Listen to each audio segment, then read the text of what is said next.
So, who wants to recap what happened last time? I wasn't here enough to recap what happened last time, so maybe And Cacti or I think Galak. Nano's Last time we Go ahead. encountered Judge Holden from Blood Meridian, Basically.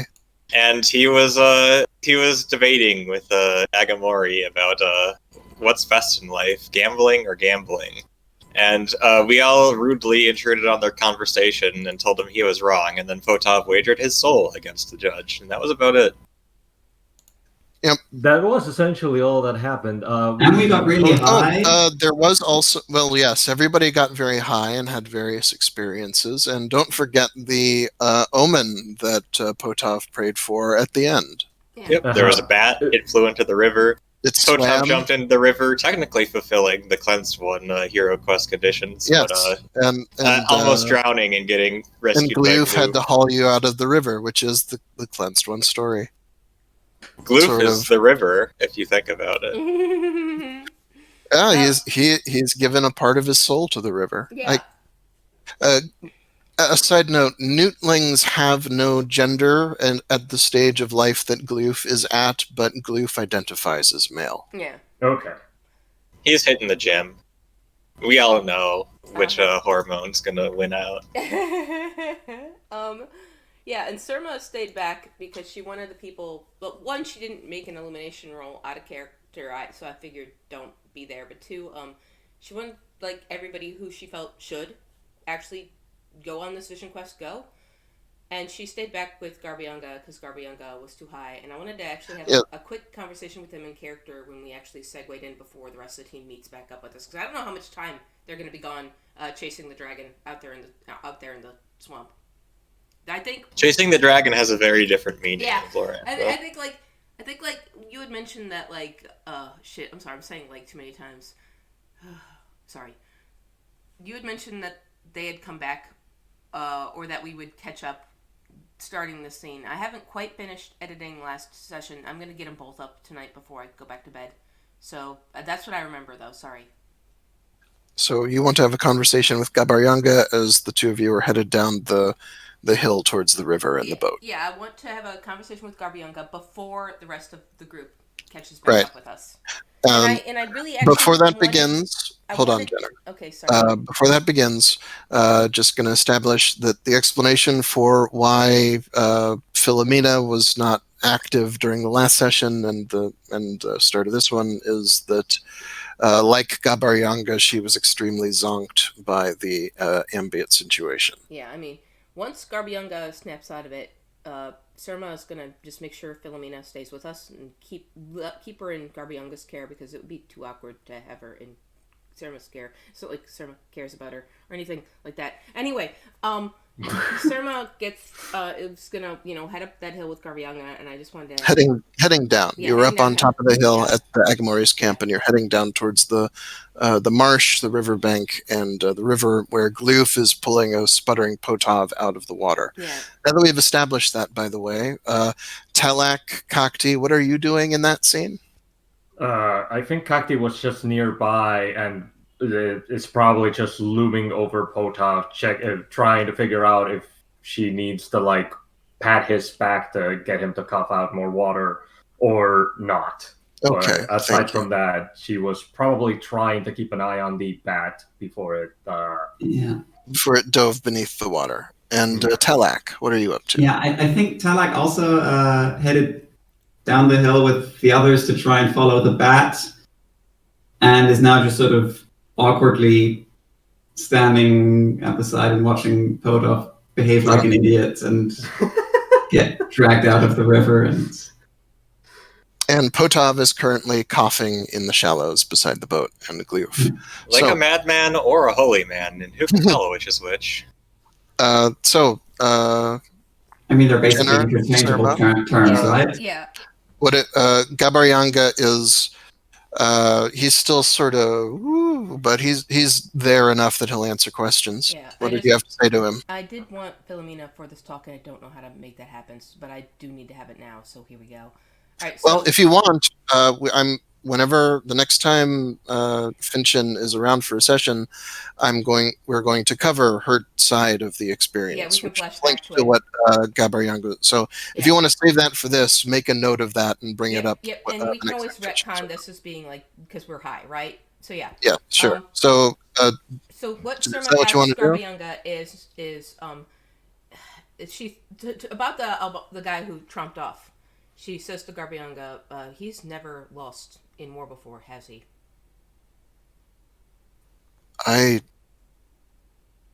Surma, I don't know. I was barely here while he was here. Asking from your gut feeling, do you feel like that is a man who has ever lost? I don't know. Yeah. He's a stranger to me. He seems like a man who has never lost once, whereas you and I have lost a lot. Garbyanga, have you ever died and come back?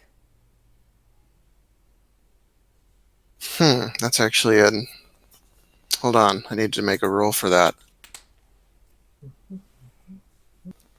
Gabaryanga pats the abdomen of his bronze armor on his left side and says, "I took an elephant tusk through my stomach. I did die, very briefly. A priestess of Arrowin from Umathela, who joined the revolt, brought me back." Surma rubs at her chest, but not where the brand is, where she was hammered by that warrior in battle. No, I got really close. I pulled through. I'm not sure why. I didn't want to at the time. I'm not sure if near death is the same as total death. What was it like on the other side? I don't remember. Shamans remember. People like that. That's why I don't. that's why I I wanted don't have the Philomena preparation. here. Sorry, go on. I didn't have the preparation. Yeah. They say the Arrowin priestess has to fight the spirits of the people they bring back from death, but Interesting. I have no memory of it. She grunts, and I remember a lot of my near-death experience. Have you ever killed somebody you cared about? Loved?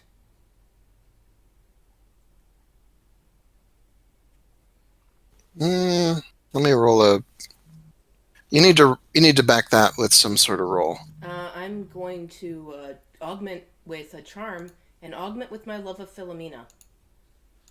Okay. I failed it, so no augment. No, I'm not even channeling any kind of love. But you do want me to do something. I mean, I'll try and make it a charm, but without an augment, this is going to be a rough. This is going to rub him the wrong way. Okay. Thanks, Dice. You're doing it again. I really wanted this. This is Please another roll one. in the game thread. Yeah. Oh well. Do you want me to re-roll that then? No, I'm No, joking. No. it's fine. I was just trying to get away with a re-roll. No, I know.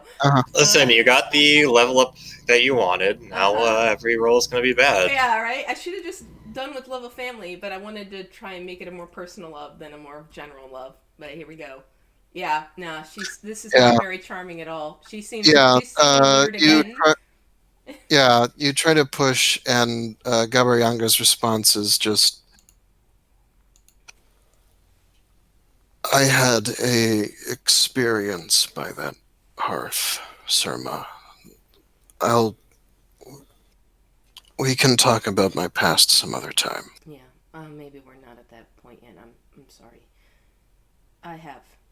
That's all. That man, he's never killed anyone he's cared about. He's never lost. Prax lost a lot. And when I was a commander for entities that weren't even fighting for interests that weren't even mine, I lost many battles as well. It's easy to want to hunger for war when all you do is win. When you've lost something, when you've lost everything, That's when you really understand the scale of the game.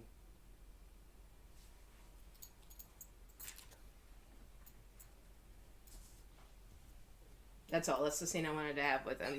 Hi, we're mutual. We're the Browns over here in the NFL of war. So yeah, back to everybody else. Yeah.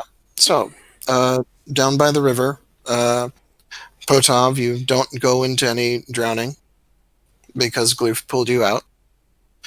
And I believe the emotion at the end of the last session, once it was established that Potov wasn't drowning, was to mount up and ride as soon as possible while there was any light left. Mm-hmm. Yeah, that sounds about right. Please do not shoot the bat if you see it, Tally. I was not intending to. All right. Talak is So- somewhat confused why Potov would think that Talak would, but does not press the issue. So it was water day, and you're pushing on to the, through the late afternoon and into the evening of water day. Let me post a link to the current state of the map.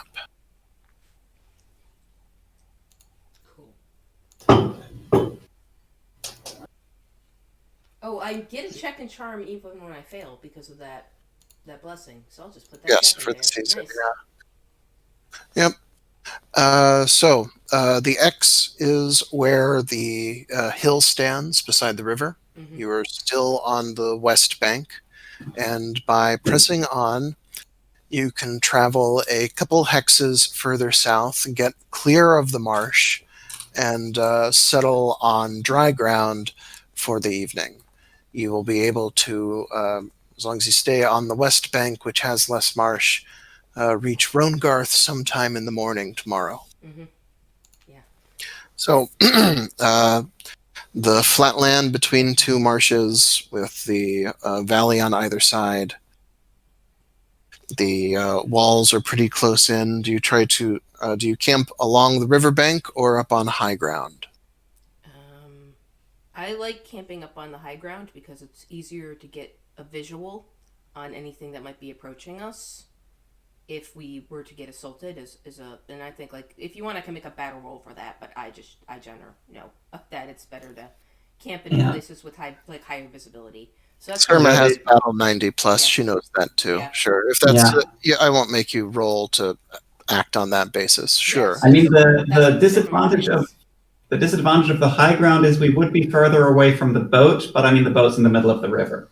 I mean, Yeah, the only reason to be worried, to want to be close to the river would be if we are worried about Gloof. But I mean, so long as Gloof is in the center of the river, not a whole lot can happen. I Surma hope. is worried about Gloof, so she'll camp where they can still, if it's possible to camp on the hill so they can see around them, but on It's all the open side of the country. hill, where they can see the boat closely, and she'll rest her campsite where it's closest to Gloof, to where if anything does try and fuck with Gloof, she can just shoot it with her bow. But yeah, that's Surma's idea for what to do, and she also Up on the high ground, but within sight of Dioufs and the boat. Yep. And she also wants to have a talk with Naminda and Barish and the other rider NPCs a bit, if that's okay too. But I don't want to clog up too much with roleplay, but I do want that. Yeah. Once you get into a camp overlooking the river, you can see the lights of Ronegarth away to the south, as well as the significant expanses of the Great Bog stretching away to the south and east. Yeah. Along with Ronegarth is especially bright with campfires on the high country around it and the flat country beside it, from all the nomad forces clustered down south, preparing for the attack on Corfu later this season. Yeah. Everyone's here, and we all agree Hill's a good idea, or is there anybody who's really committed to sitting by the river? Nobody. We all agree Hill's a good idea. So Surma does really quick check with all of you. How was your romp in the swamp? Hey, it rhymed. She didn't mean that to make it rhyme. The nomads hate walking their animals, but the Agamori was a holy man, and they understand this is a weird magical journey, even if they're just here as muscle. So they've made they made 2 years pay on this trip already, so they're not complaining. Surma pats Varish's shoulder and thanks him for his restraint and for heeding her command back there. Wants him to know she's really grateful, and she wants him to know he's just as much a warrior as her, so it meant a lot to her. Perhaps even more so. Just as much a warrior, yeah, sure. Well, she just added, perhaps even more so, right? As he scoffed over her. So she says it again more firmly, perhaps even more so. So thank you.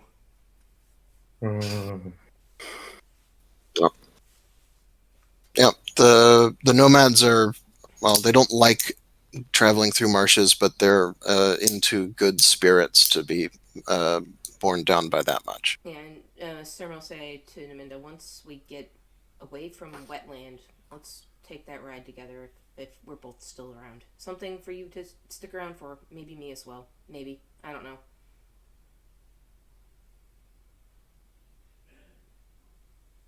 You want to back that with a roll? I guess I could. Again, I mean, I already rolled charm. Can you keep rolling charm? Well, you failed. I mean, I did fail. You can't try to augment with the same thing. I can't but augment with the same thing. Yeah, I guess.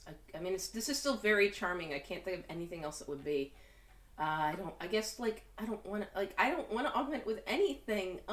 You can just try speak language you know what? instead to of really point charming out, all the time. No, to really point out what she's doing here. It's time for my first augment with hatred self, and I failed it. Good. So, all right. So she's gonna try charming again. Again, it's not gonna be the best. Here we go. Oh, actually, she succeeded. Holy shit. And roll your movement rune. Yeah, I mean, are you making me augmented, or are you just making me... I'm just asking you to roll the rune. Okay, my movement is 83 right now, so hold on. Okay. Special success. Roll d6. Sure. Hold on. 4. Yeah, you are actually pretty charming with Naminda, and you talk about, well, while the camp is settling down for the night, you spend a lot of time talking about your animals and about the quest, and yes, you can assume that Naminda is favorably disposed from now on. Yeah, I mean... And as a result, especially since you failed to augment with the passion, reduce your self-hatred by 4 points. Rude. Okay. Just remember, it was Potov who taught you how to do this. Yeah, Yes, all of your successes with women are coming after talking to Potov. It's true. Thanks, Potov, for the help. So I'm down to 76. It's fine. I'll just level it back. And that is now, which means that passion is no longer one of the dominant 80 plus. Yep. Okay. So yeah, Surma is glad that Naminda still wants to ride in the plains together, and seems does Naminda say she'll try and stick around and not throw her life away, just so they can ride in the plains together. She's no Stormbolt berserker. Marangor makes the other people bleed. Yeah, that makes Surma happy. Good. And other than that, now that she's done with the NPCs, well, how's Garbyanga holding up? Is he sobering up? Yeah, he's sober. All right. After a few hours ride, he's fine. Yeah, she just gives him a pat. She's not gonna press, but does let him know when you're ready for serious emotional talk. Let me know. We'll have it on your terms next time. And then she'll go over and check with her group, the team, and ask them how their journey was away from her. So Potov, Cacti, and Talak. You were all on the same journey. Well, I mean, yes. But when they separated and she stayed behind, what she saw versus what they experienced are different things, and she knows enough about the spirits to know that. Surma, I was gone for 5 minutes. Yeah, but okay, for you it was 5 minutes, right? But for them it could have been 10 years or whatever. They could have lived a whole life in their weird. Go to bed, Surma. Okay. No. Hold on. Let me look at the bestiary. I want to check something about Hasya real quick. Where are you, PDF reader? Roll plant lore. Oh, I could just do that instead. Yeah. Let's see. Scroll up. Where are you, plant lore? Yeah, let's not augment you with anything. Just You hardly need an augment. Yeah, I hardly need it. That's why. Yeah. Never mind. Gee. Yeah. So yeah, you literally can just look up Hazia in the bestiary, which is in Flora, page 199. So in its basic substance, yeah, you go ahead. Read the entry for us. Okay, Hasya is a euphoric substance derived from the crushed stamens of a plant native to the stinking forest. Highly addictive, produces the same effect as a discorporation spell, but lasts for 1d6 hours. It's usually smoked or inhaled, but some species, particularly trolls, like to eat it. Each pipeful of Hasya has I forget if POT stands for potency. Yeah, it's 1d10. It's the defining trait of like a potion or a poison. Or a poison. Yeah. Okay, I keep confusing it for damage over time or something, which is then matched against the smoker's constitution. If more than one pipe is smoked per hour, its effect is cumulative. If the resistance roll is failed, the user is addicted, and once more, the craving lasts for days equals to the potency of the Hasya taken. Each day the user goes without having more Hasya, they must make a con ×3 roll or lose a point of con and dex. Characteristic loss continues and Hasya is taken, or the addict kicks the habit. The lost con and dex returns gradually at a healing rate per week once the addiction is broken. And as you know that elves aren't immune to that. They have enough of the same sort of system as other humanoid races. And you know that you didn't feel any of those pangs of addiction. Mm-hmm. Yeah, also, the thing that I was more concerned about was the duration of hours, really. And the duration doesn't seem to have been measured in hours, but more like minutes.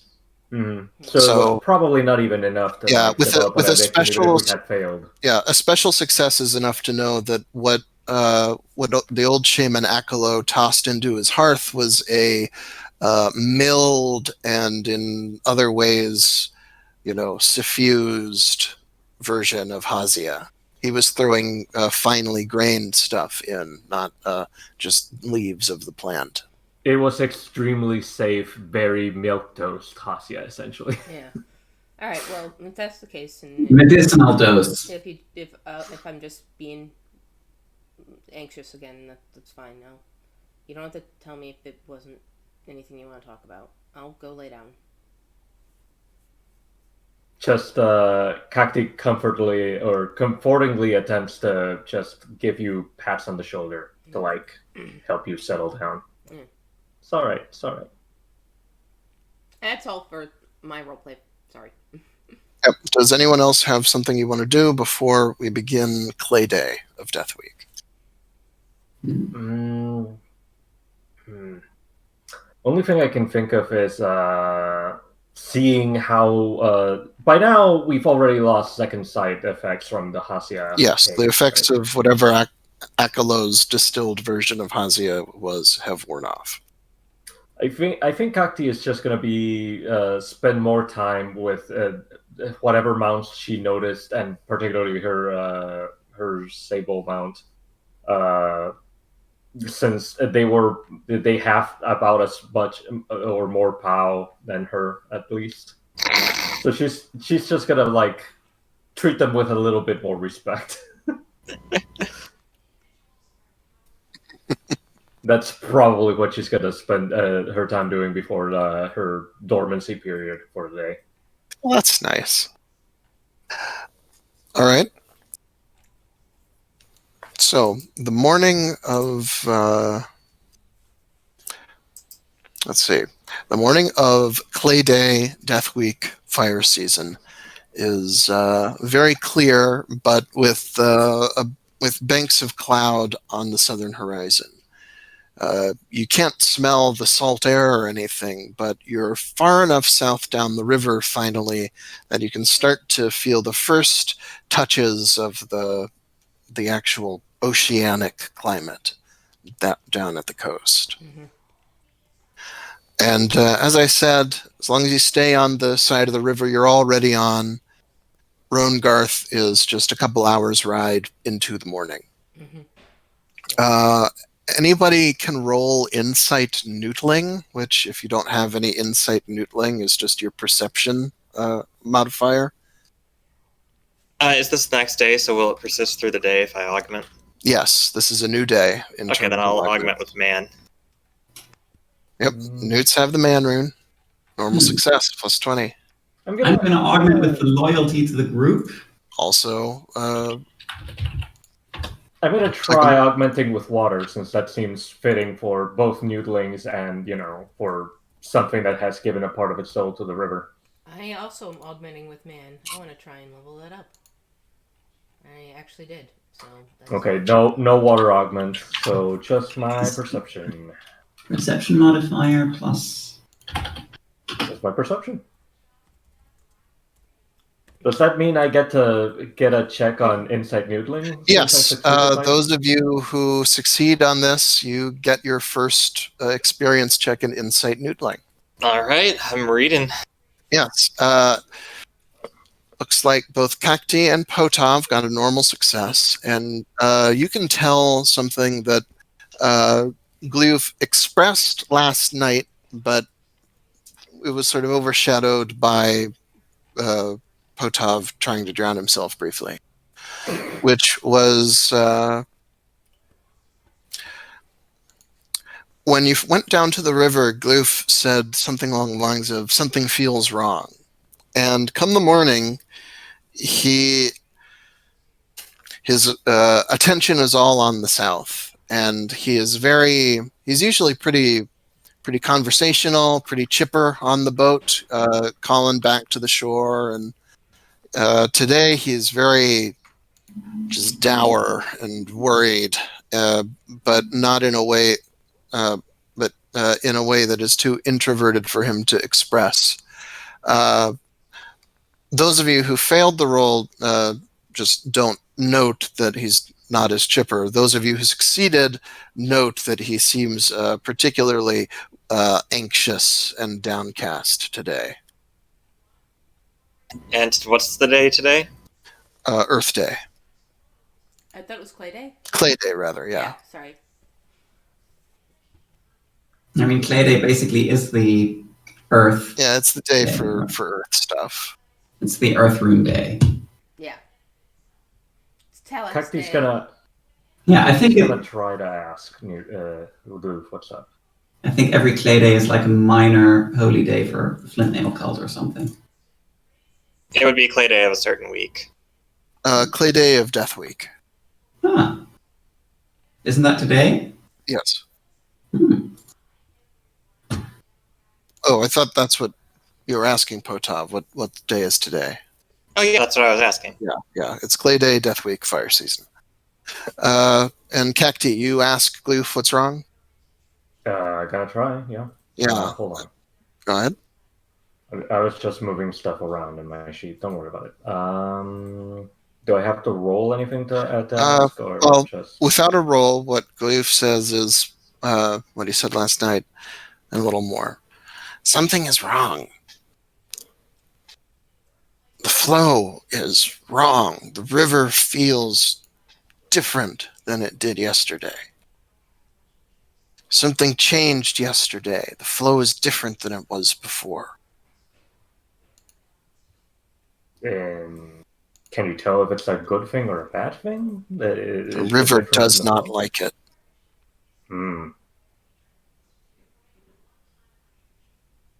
Did the flow change upstream or downstream? Down, he says, pointing south down the flow. No other recourse then to continue south and see what it is.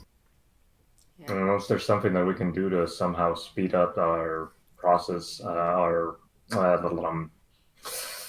progress down the river. And we can ride a little faster. I can still hear this conversation, right?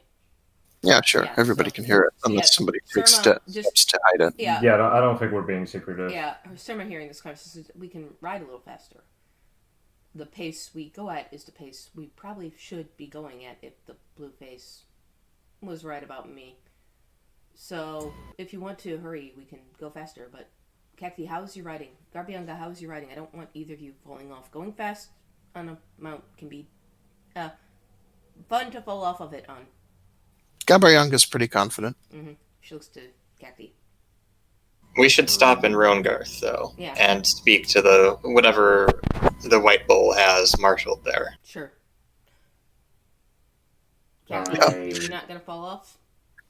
I mean, I don't know if I would. I have yet to. Talek, you won't? Talek? Well, I don't know for sure yet.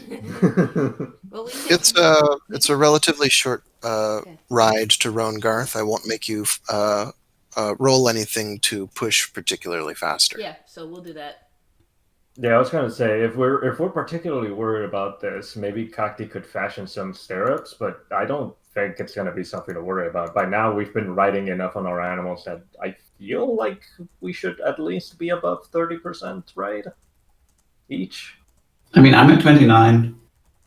I'm at 43. I think, yeah, I should start teaching you two how to ride a little better, but we'll do that. I'll start teaching classes at the end of like every session or something. But yeah, it'll be fine. I think. So, you do not have any random encounters on the way to Roangarth. You do pass through the northern reaches of what used to be called the Grandlands. And anybody can make a homeland lore, Pavis, Prax, or even Tarshite to know a bit about what the Grandlands were or are. A man roll would apply to this, Potov. Good. And I'm already augmented with my man, so I can just... Special. Those damn Carmanians, I'm telling you. Like, even adopting an accent and Well, everything. it's Surma's back to being Surma. Nothing but fails, folks. Surma will never know anything about her own homeland. She just spent so much time away from it. Well, to Surma, these are just 2-footers, the 2-foot people.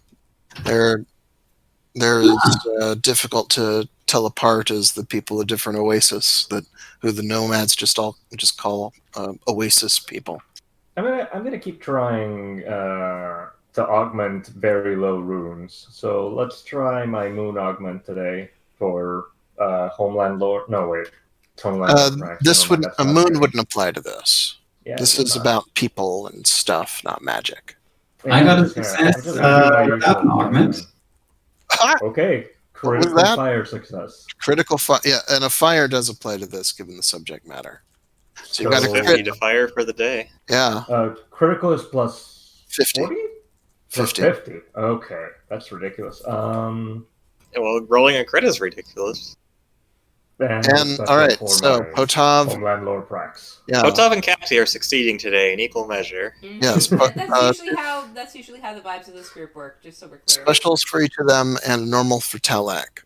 Telak, what you know is that the fortress Roangarth. It's not a big fortress, and the dwarfs had no hand in it. They did play a role in building the villa of the first Duke of Roangarth, Duke Rouse, the lunar potentate who used to be the governor of the Zolafell River. That project was completed just a few years ago. But other than that, the Mustali have had no business down in this part of the river since the Lunars made it their own. All you know about it is that this is the area where the Lunars imported their population of settlers to set up farming communities along the southern reaches of the river while they were in power. And after and during the liberation of Pavis, the northern areas were savaged pretty thoroughly by the White Bull's nomads. The special success, Cacti, you know a bit about all this because while the Lunars were in charge, they requisitioned significant amounts of seeds and help with their fertility magic from the garden, which they were always pretty good at paying back. The Lunars have a mixed history with elves back in their homeland, but they seemed to respect the ways of the garden, probably because they were so far from the seats of their power. And you know that the Lunars settled this area with 3 distinct populations. One that is pretty much like the Orlanthi Sartorites that live in Pavis from a place called Talastar. Others who worship very different earth and sky gods, who are from a place called the Redlands that you know very little about, who were the best at raising the new crop the Lunars brought into the region, maize, which had never been seen in the garden before. And settlers from Carmania, who asked for no help from the elves and seemed to do most of their farming magic using sorcery, not theistic or shamanistic magic. Huh. Potov, with a special success, you know all of that too, and are aware that in a conversation, you and a Talastaring would pretty much understand each other. Talastar is like Tarsh, but further into Imperial integration. Yep. And less powerful. Yeah, as a result, yes. But it's also not the front line of a bunch of terrible magical wars, so, you know, you take the good with the bad. So, Those goddamn Carmanians, though. with that in mind, me. Is there anything to be aware of for our approach around the area? You know that Roangarth was abandoned. With a special, you know that Roangarth was abandoned by the Lunars without a fight before the advance of the White Bull's real forces. And this area, basically between here and the South Bog, is the most tightly patrolled stretch along the river by the White Bull's forces. So as far as approaches go, you're heading into the heart of friendly country. So no reason to worry about looking hostile or anything. Okay, cool. Yeah, you have insignia. You outrank most of the White Bull warriors. I just posted a link to a map of the immediate environs of Roangarth. You guys are coming down the west bank of the river. You have to ford the Vilnar, but as you can see, it's a pretty narrow stream, and with Gleif's help, you don't need any rolls for that. And you come within hailing distance of the White Bull's principal fortress on the Southern River.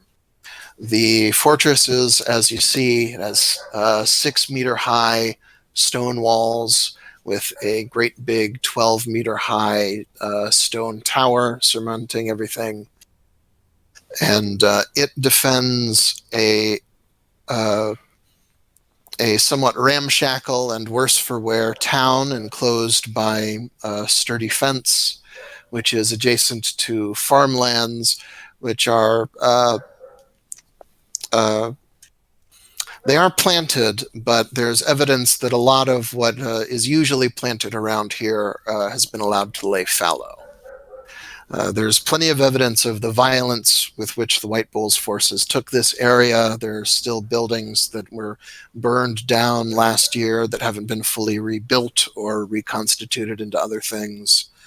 The local peasantry, who are mostly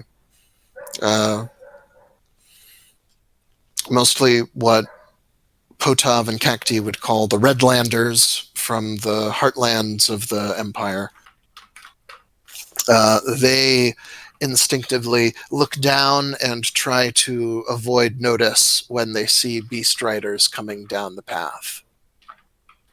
You ride through some of the farmlands to get into the vicinity of the fortress, and you are intercepted by a patrol of beast riders and other weird white bull types as soon as you get across the Vilnar. They are a mixed group of the different beast tribes, and a few who are probably from Sartar or Esrolia. How do you greet the patrols of the friendlies? I'll just sort of pick up Philomena, who still has the White Bull's insignia, and just wave her at them. She's Just passed out, swooping- and I'm just like, hey, we're with the White Bull. Swooping down and picking her up off her bolo lizard. Yeah. Hello.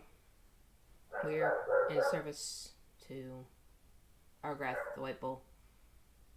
She gestures to Kotab with the duck, and these are Sartorites, like capital S Sartorites, right? Only some of them. The speaker for the group is a bison rider storm bull. Okay. An enormous man with a long forked beard. If any of them fought in the liberation of Sartar, they might also actually know Surma. Well, roll your reputation. Yep. So let me get down. No mods, just roll it flat. Yep. Yeah. Oh, yeah. Yeah, you recognize the Storm Bull from the big charge outside Noshet. Mm-hmm. You've seen him make his gigantic bison run on the air and then dive down into a bunch of Heartlander infantry. Does he recognize me? Yes, that's what the normal success means, Yeah, that mutual recognition. Yeah, we kind of do the nod. We know each other. Yeah. Yeah. Yeah, and particularly because your uncle is in charge here. How do you pronounce his name again? Bassero. Bassero, right. Yes. Once your identities are made clear, the Storm Bull, who we'll call Claro. Claro, yeah, better.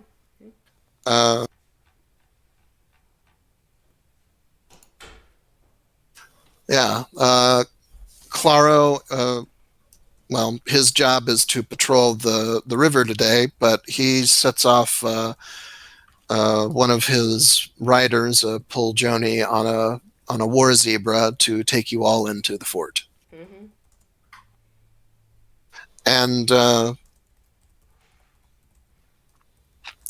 well, the fort and its environs are busy with the camps and the movement of the White Bull's forces. You would estimate just by riding through that there are at least hundreds of riders scattered in camps all around the juncture of the two rivers.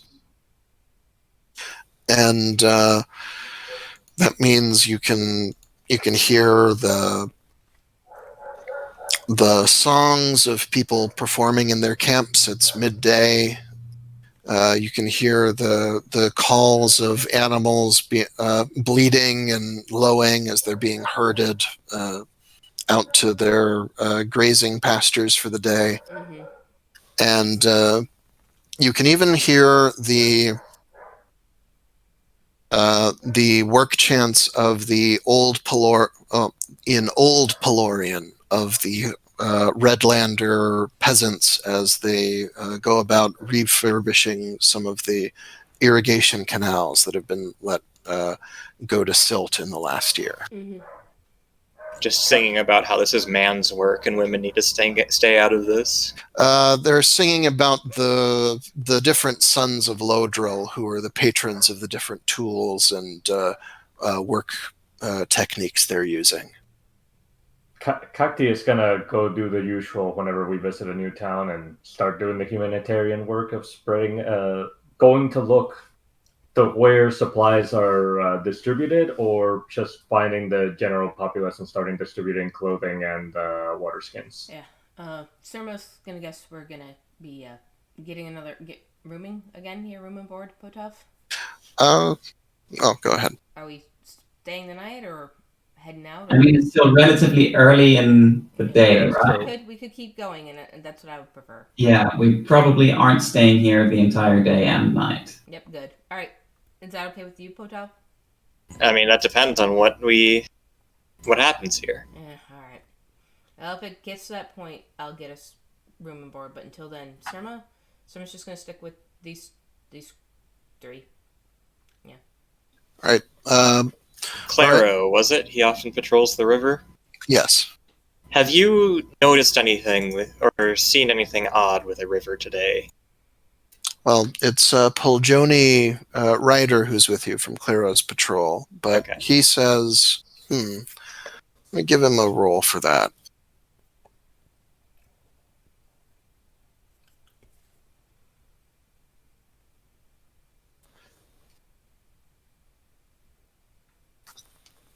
The Poljoni, his name is Fergus. Good Sartorite name, Fergus. Mm-hmm. Probably knows clan. Now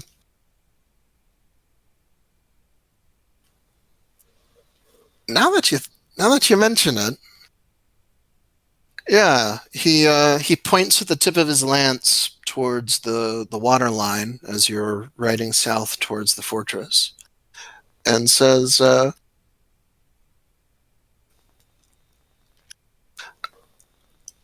I mean, it's not much, but the water's maybe a foot's length higher, further up the bank anyway, not higher exactly. I don't know. I don't know water measurements, but yeah, and he points with his lance to the flow. It's usually real clean and fast, but it's murkier now. You see how how it's quick on this side, but it usually fans out into the marshes out there. He points out towards the Great Bog, which fills the east side of the river valley. But I think I have an idea of what's going on, but I also think Talek should roll architecture after hearing this. Mm-hmm. yeah, Talak, you've got a magical bonus to architecture related to water, right? Hang on. You got that from some event earlier, I think. Yeah.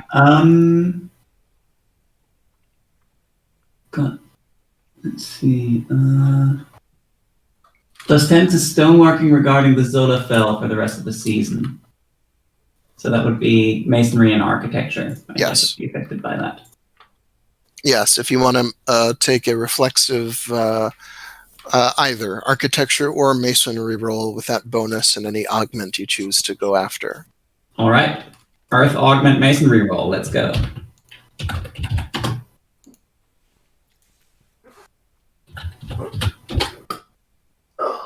There's the earth. There's the earth. So plus 20 from the augment, plus 10 from the sun. 18. 148. Okay. Pretty good. I mean, this is Talak's job. Yes, so. yes, it's Talak's purpose. Hmm. Yeah, Talak, that sounds to you like something's obstructing the river outlet. The river outlet as in... As in where it meets the ocean. Something obstructing a water flow, like a dam. Like in the story of the cleansed one. No, I thought it that's was a the story different of the Zola Fell, yeah. Yeah, it's the story of the Zola Fell, where the river meets a dam as it tries to get back to the ocean. Yes. It's like in the story. The cleansed one just trying to drown himself in the river. And the yeah. had him. I, the player, got the mixed. But yeah. So whatever the Lunars are up to at Corfu, where the river meets the ocean, it's probably not good.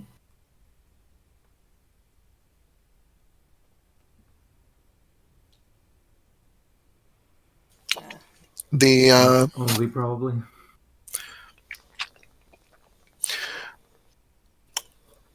there is a real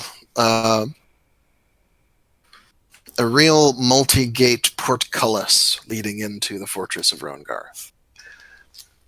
But within it, the environs are surprisingly sparse.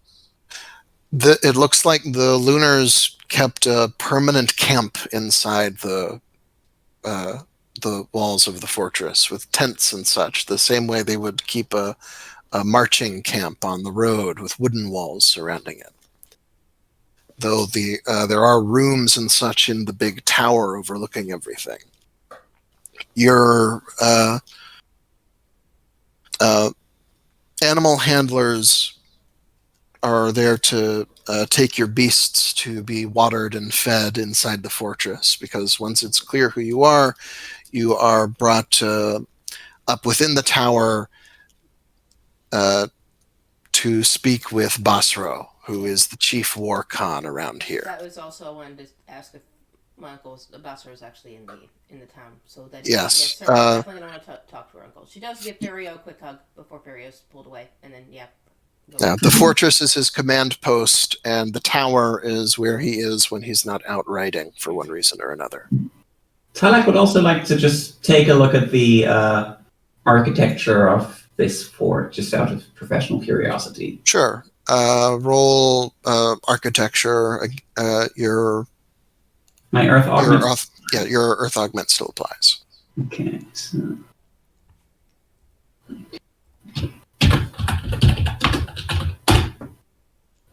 Well, you already knew that the dwarfs had no hand in building this fortress. The Lunars didn't want you involved in any of their militarily relevant architecture.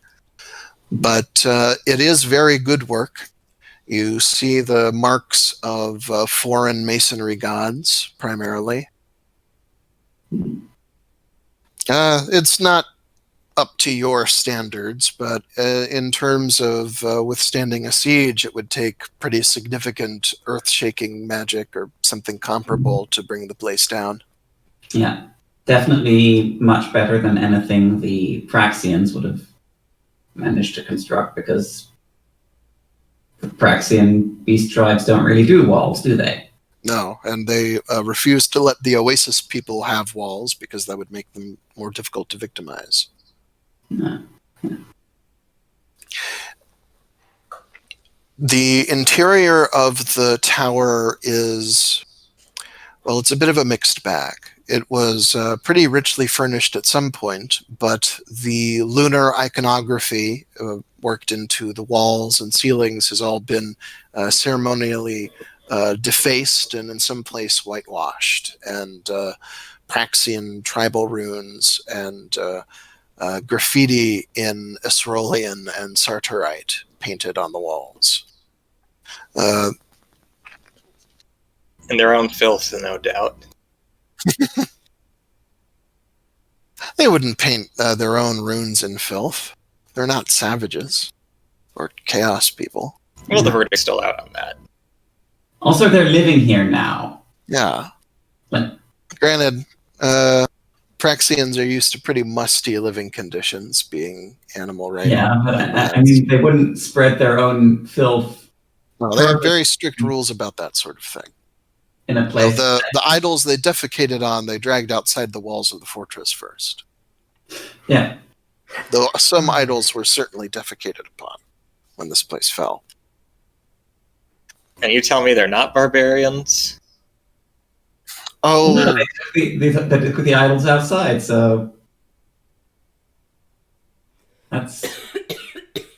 Gavaryanga says, where I'm from, when a city is defeated, its gods' idols are dragged to the temples of the victorious city in chains and made the slaves of the victorious city.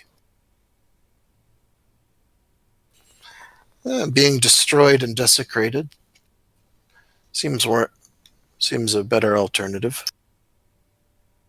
At least they're gone.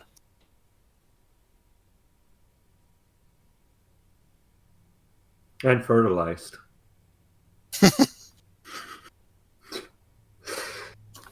Kakti isn't here for that. She's probably still distributing clothing and water skins, but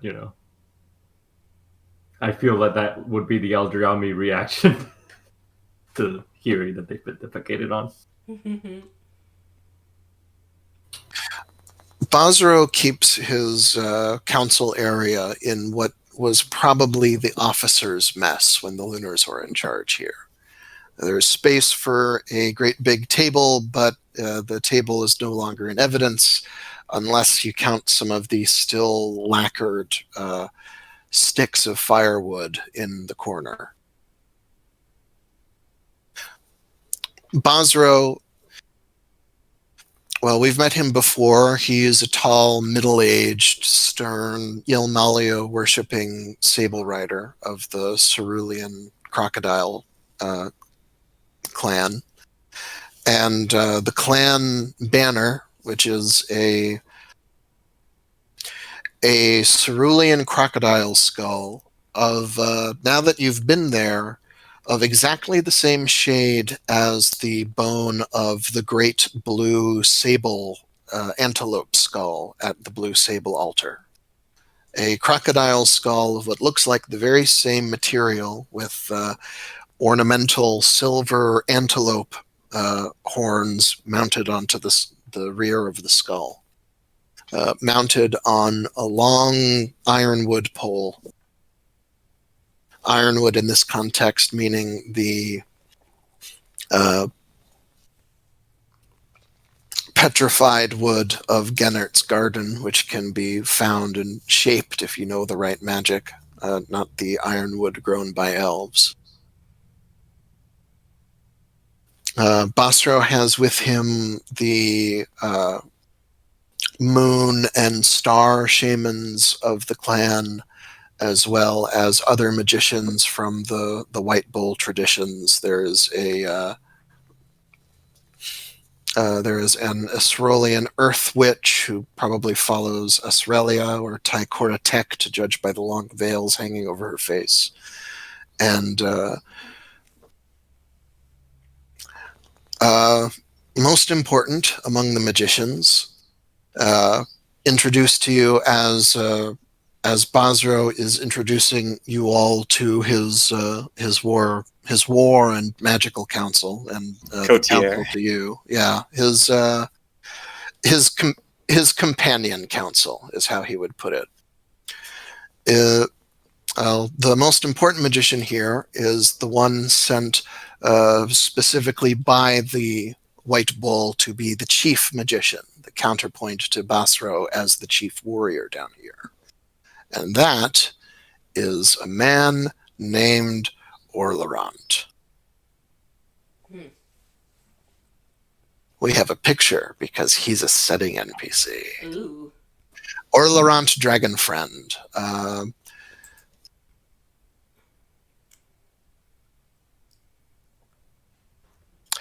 You don't know you don't know much about him.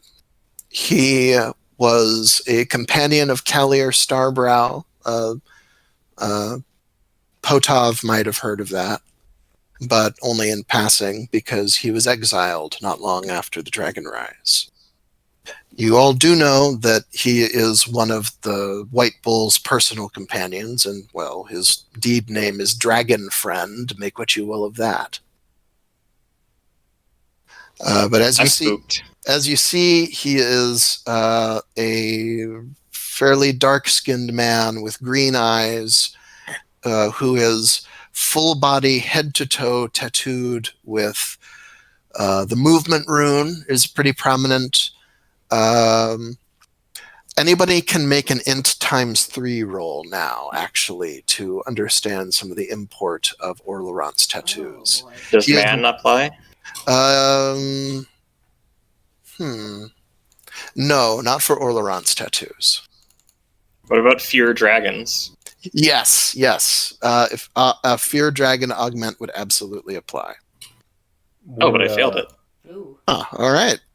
Would Kakti be around here at this time, or?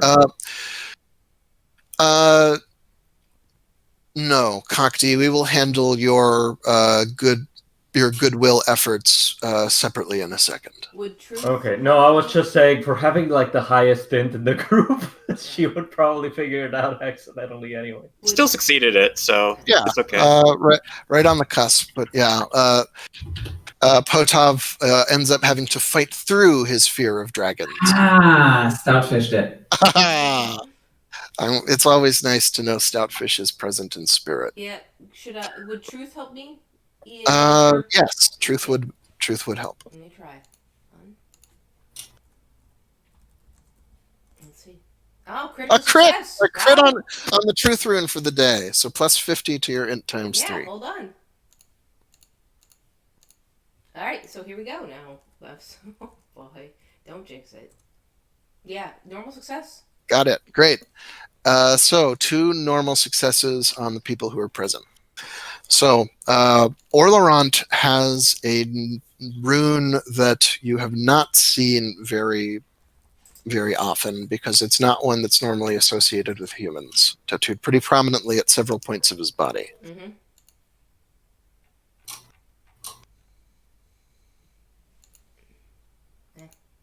And sorry, just looking up a picture.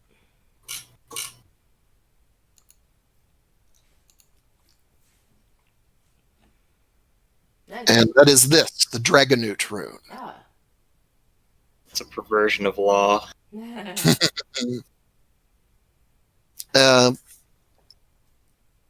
Only normal successes. So you note that the runes he's inscribed on his body with ink are the Dragonute rune, the movement rune, and the air rune.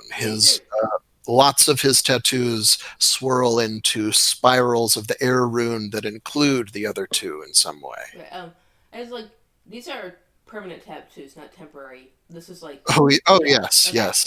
Yeah. And given how widespread they are, it would have taken a very long time to get it all done. Cool. All right. Yeah. And he is wearing a just a loincloth, Gandhi style. Mm-hmm. He's barefoot, and his tattoos appear to be full body. His full legs, arms, chest, back, face, shoulders, the whole thing. Mm-hmm. He's a middle-aged man. His black beard is starting to go gray in places. He is very gregarious. He's very friendly. As soon as you're introduced to him by Basro, he is shaking your hands in the Sartarite fashion. Yeah. Welcome. The king sent a message well in advance. I've been expecting you. We've been waiting for the celestial component to arrive. Oh boy. It's a pleasure to meet you. She'll shake their hand in the Sartarite way. She fought with Sartarites for a while. She knows how to do this, and unless would roll for this, I can. But yeah, she'll shake their hand, and then she says, "Just a moment. I need to catch up with my uncle, but it's a pleasure to meet you." And she'll turn this guy over to her group and go over and hug her uncle. Yeah, Basro. He has adopted the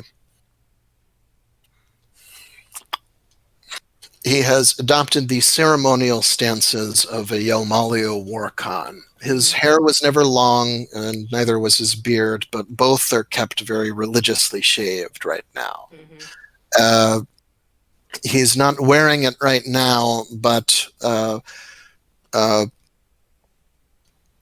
Surma, you can see that one of the clan shamans has the pots of sacred paint that she'll use to paint Basro's face a full face yellow circle with the sky rune in red on his brow. Whenever they go out to ride to fight. What is Basra's size? What is my uncle's size?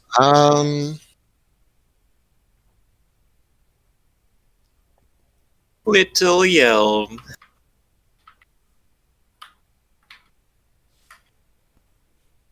He's not that big, actually. Only size 11. Size 11?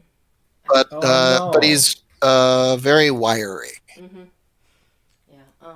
Still, So Surma, Surma will is he in commander mode or will he hug her back? Like, Uh, she'll read the room before she rushes to he'll hug him. pat you, but Yeah. he's too much commander mode. Yeah. No. She for won't those she sorts won't of go in for gestures. that hug, right? If he's in commander mode, she's been more enough to understand. Height 11. That means he's only barely larger than Talak.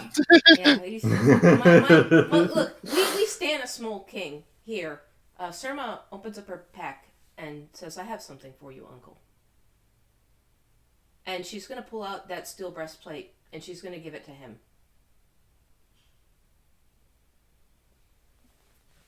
There's a collective intake of breath as the steel plate armor emerges from its wrapping. Mm-hmm. Bosro is a little croggle-eyed at it. He says, This is nearly priceless, Surma. Where did you come by it? What tomb did you open? The smith Saphakis Heliotakis gave it to us. For steel, Uncle, and it is you who is priceless. Come home to our family. Bosro's never heard of Saphakis before, but as he lifts one of the plates to let it catch the light, he says, "This is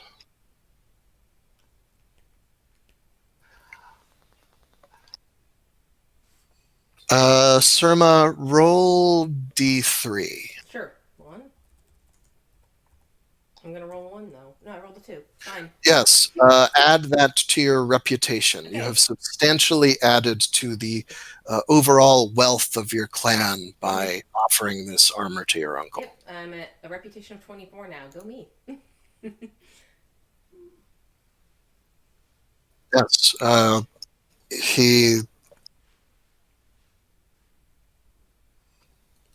you've made a really significant impression on Basro.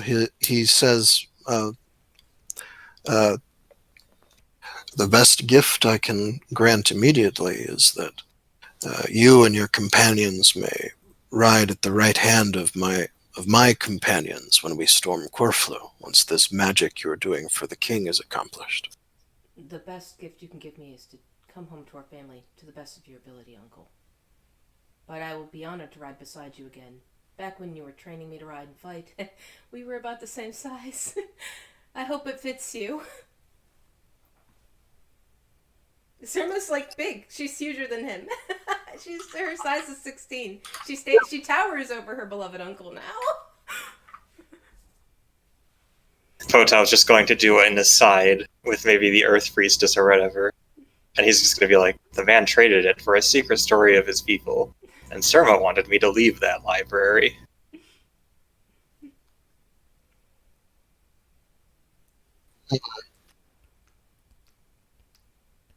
The veiled Earth Priestess snickers and shakes a handful of what are probably lizard or snake bones in her cupped hand. Surma has different priorities. She doesn't understand all this other stuff. She understands you might be too far away to even hear them. She doesn't even hear this. She's too engrossed. But yeah, she'll clap her uncle on the shoulder and say, "Wear it well, and we'll be there." You know. Potav, Talak, you're also up in the tower. Is there anything you want to do immediately in the scene? Well, I've already examined the architecture, so... Yes. 2 things. One, I want to ask, is the Bison Rider still around? Or Fergus? Fergus... No, Fergus would have ridden back to his patrol once you guys were handing your animals off to the hostler. Okay. Patrol's not here. I'm just going to ask them, Vazra, then, if anyone has spotted the cleansed one recently, yes. The old Earth Witch says, "Oh yes, the washed brew is down by the on the north end of the South Bog, baptizing people in the river. Excellent. Has been since sacred time." Great. Does that mark off just like a hex on our map? That's just Yes, like actually, let me get it out and mark it specifically. Sure. Yeah. Just a moment. Yeah, marking him in. Well, blue won't show up with the river there. Marking him in White, maybe? red. Right. Red is fine. Yeah. Be right back. I have something else to ask though. It'll just be like 5 seconds. Mm-hmm.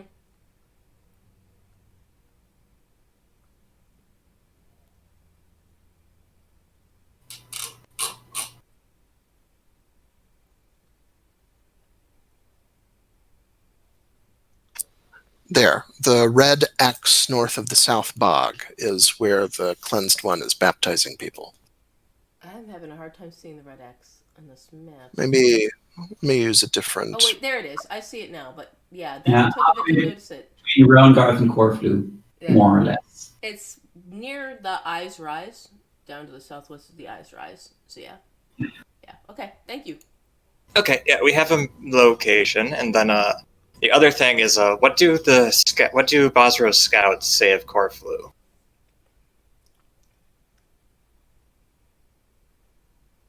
I assume he's dispatched them as a competent military commander. Yeah, they have. Yeah, the outer southern patrols have cordon as much as can be managed on the land north of the full marshes of the estuary, on both sides of the river, and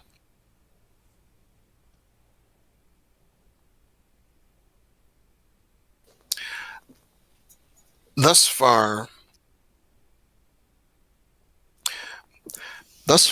what they've observed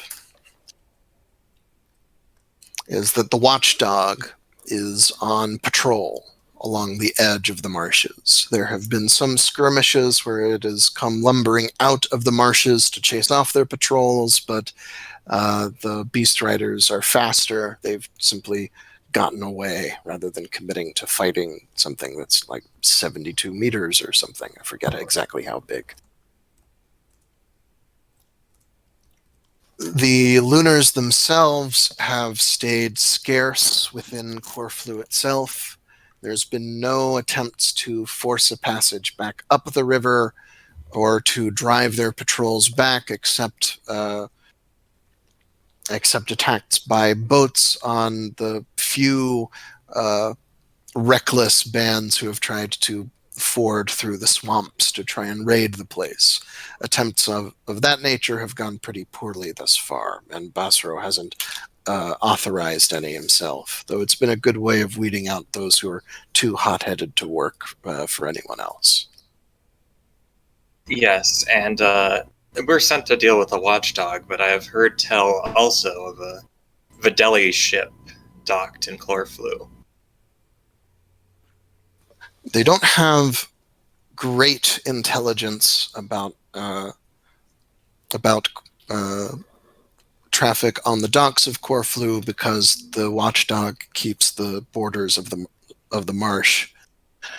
But they do have enough people with farsight and similar magic to maintain to have a general sense. And from what they've seen,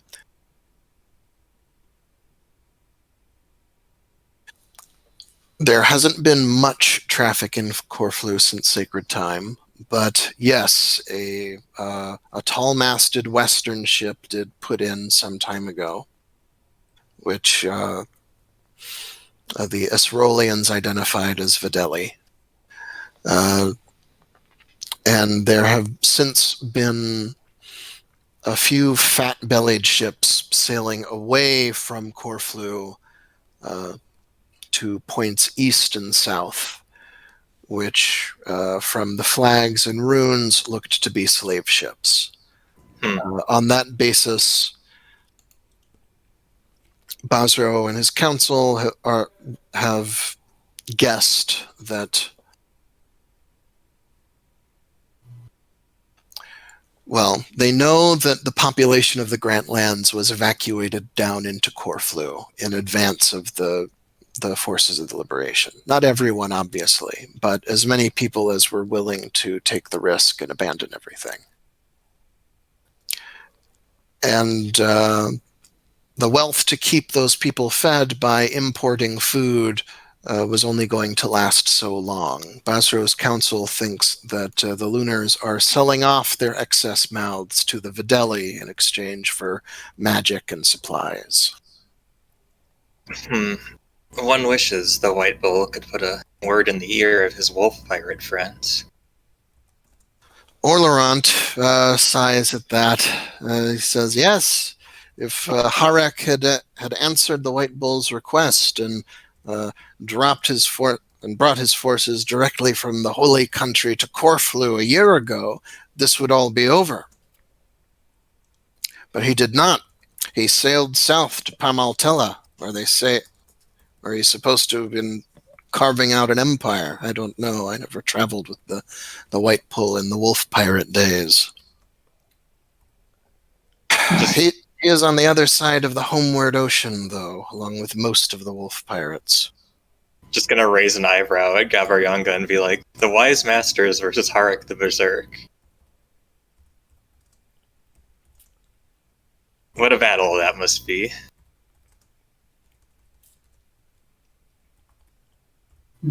Talak would actually like to inform Basro of what they've noticed about the river, that the Lunars are likely stemming the flow of the river into the ocean for whatever reason.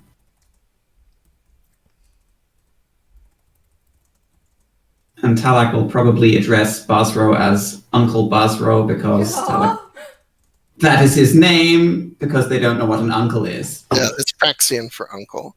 Potav Gabaryanga's answer is,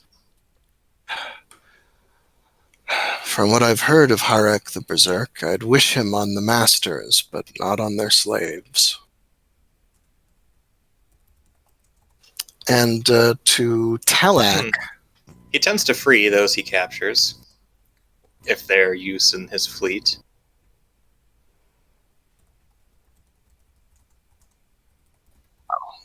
To that, Gabaryanga says, I had only heard he was a man of blood.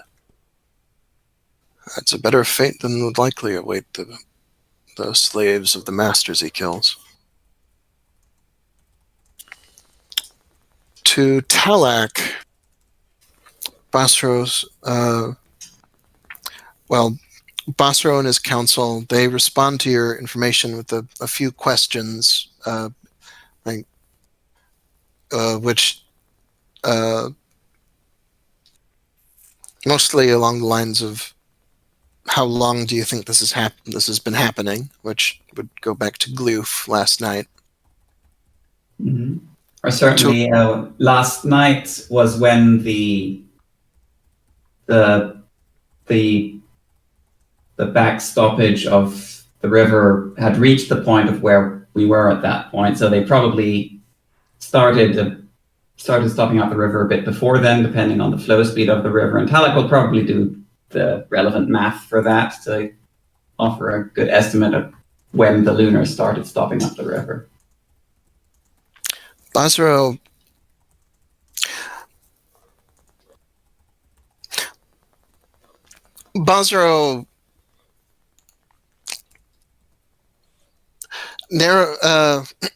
his mouth stretches out into a very narrow line when you call him uncle, but the river change is a notable enough thing that he overlooks it. And besides, he's still feeling warm and fuzzy about receiving a king's ransom or better in steel.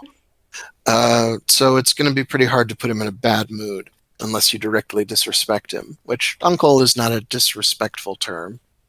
It's sort of like calling him Don Basro, coming from someone who's not his bloodkin. So Uh,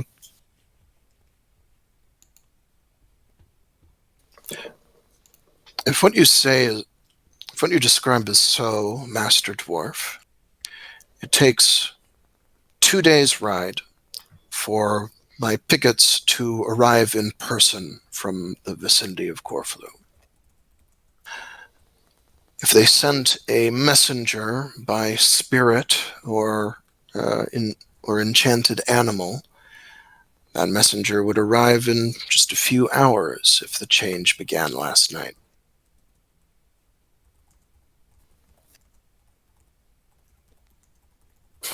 So either sometime tomorrow or perhaps just presently, we should have some word if something very dramatic has happened down south. We have not had word yet, though. Thank you.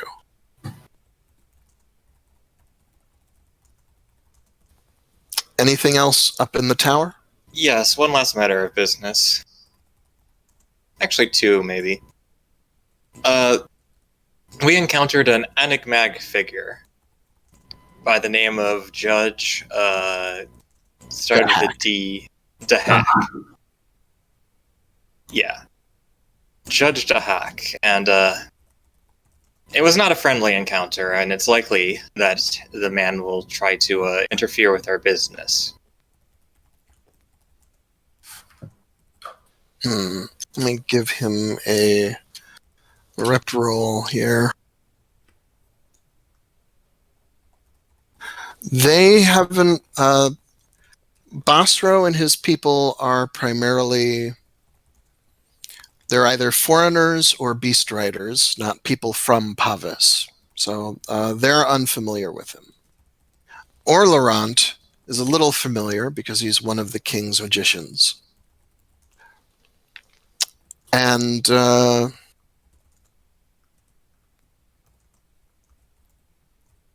Orlerant's response is, well, it would be out of season for Dahak to be raising a fuss now. His powers are strongest in the later sections of the year. But that is a note of discord I was not hoping to hear in the song, Mr. Canison. It will be good to know to look out for it in advance. If Dahak does decide to play a role, I should be able to counter him, but that will be much easier knowing that he may choose to involve himself. Under what circumstances was he brought into things? A wager, of course.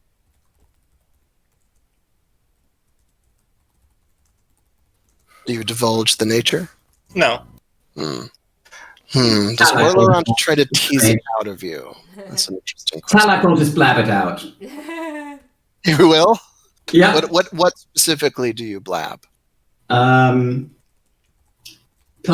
wagered his soul against one of those in the service of Dahak on the outcome of our mission. So if our mission is successful, then Dahak will lose one of his enslaved souls. So that's his incentive for disrupting our mission. For a creature of such small stature, you certainly talk far too much. Thank you. I will know for talking very eagerly against Dalak, Dahak, and yet not quite as eager to back it up. The Perhaps Earth you could Witch. be thanking me, Master Talak, for backing up your side, acting as your second in a sense.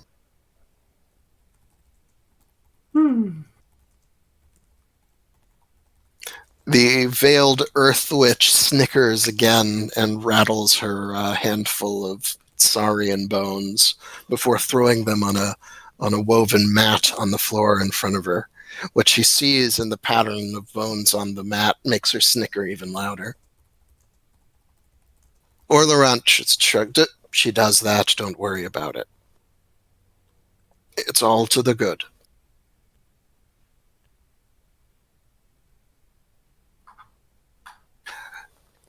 And this wager may be good, all to the good too, assuming it works. Old Dahak has been trapping interesting people and things for a very long time. It's a shame we don't have more control over what he'll pull out of his collection if you win, but the shaman Akalo, he was the intermediary. Yes. He's probably the only reason Dahak didn't turn you inside out for whatever insult started the wager. You see, Talik? If it was done in the sight of someone like Akalo, he won't shortchange you, Dahak, I mean, on what he frees. So, I look forward to seeing what that is, assuming we win. Meanwhile, Cacti, before I describe what you're getting in, what you see, let me look something up.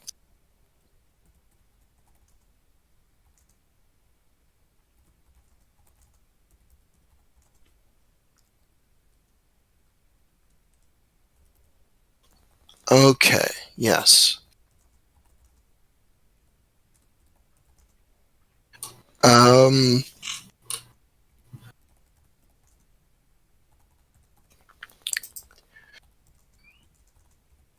Cacti, you, I forget, how obvious is the Yelmalio insignia on your worn clothing and tools? Do you have lots of fire and truth runes painted or carved on? If I'm not mistaken, the way that she set up her her clothing, or the emblems on her clothing, is a fire rune inside of an earth rune, worn on her. What was the word? Kind of like a button holding up her sash. Brooch. Yeah, a brooch on her right side of her chest. All right, yeah. And what sort of charity are you offering? The usual water skins to people that need them, either nomads that travel out into the desert, or people that are thirsty, or impoverished, rather. Well, I'm going to tell you right now, the obvious impoverished people are not the nomads, who are quite comfortable off the plunder of this district, which they obtained last fighting season. It is the Redlander peasants who live in the town and are working in the fields, not planting, obviously, that was last season, but doing the upkeep, like weeding and working on the earthworks that keeps the farm fields functional throughout the year. And at the sign of your, they're very respectful to you based on, well, one, you have the white bull's insignia, so they know you're part of the conquerors, but more sincerely because you're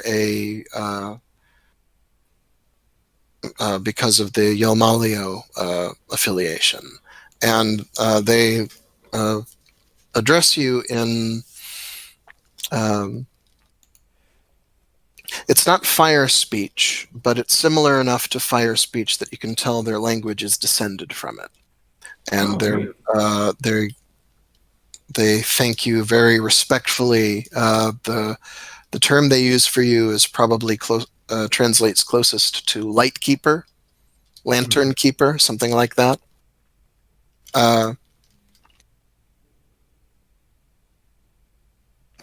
And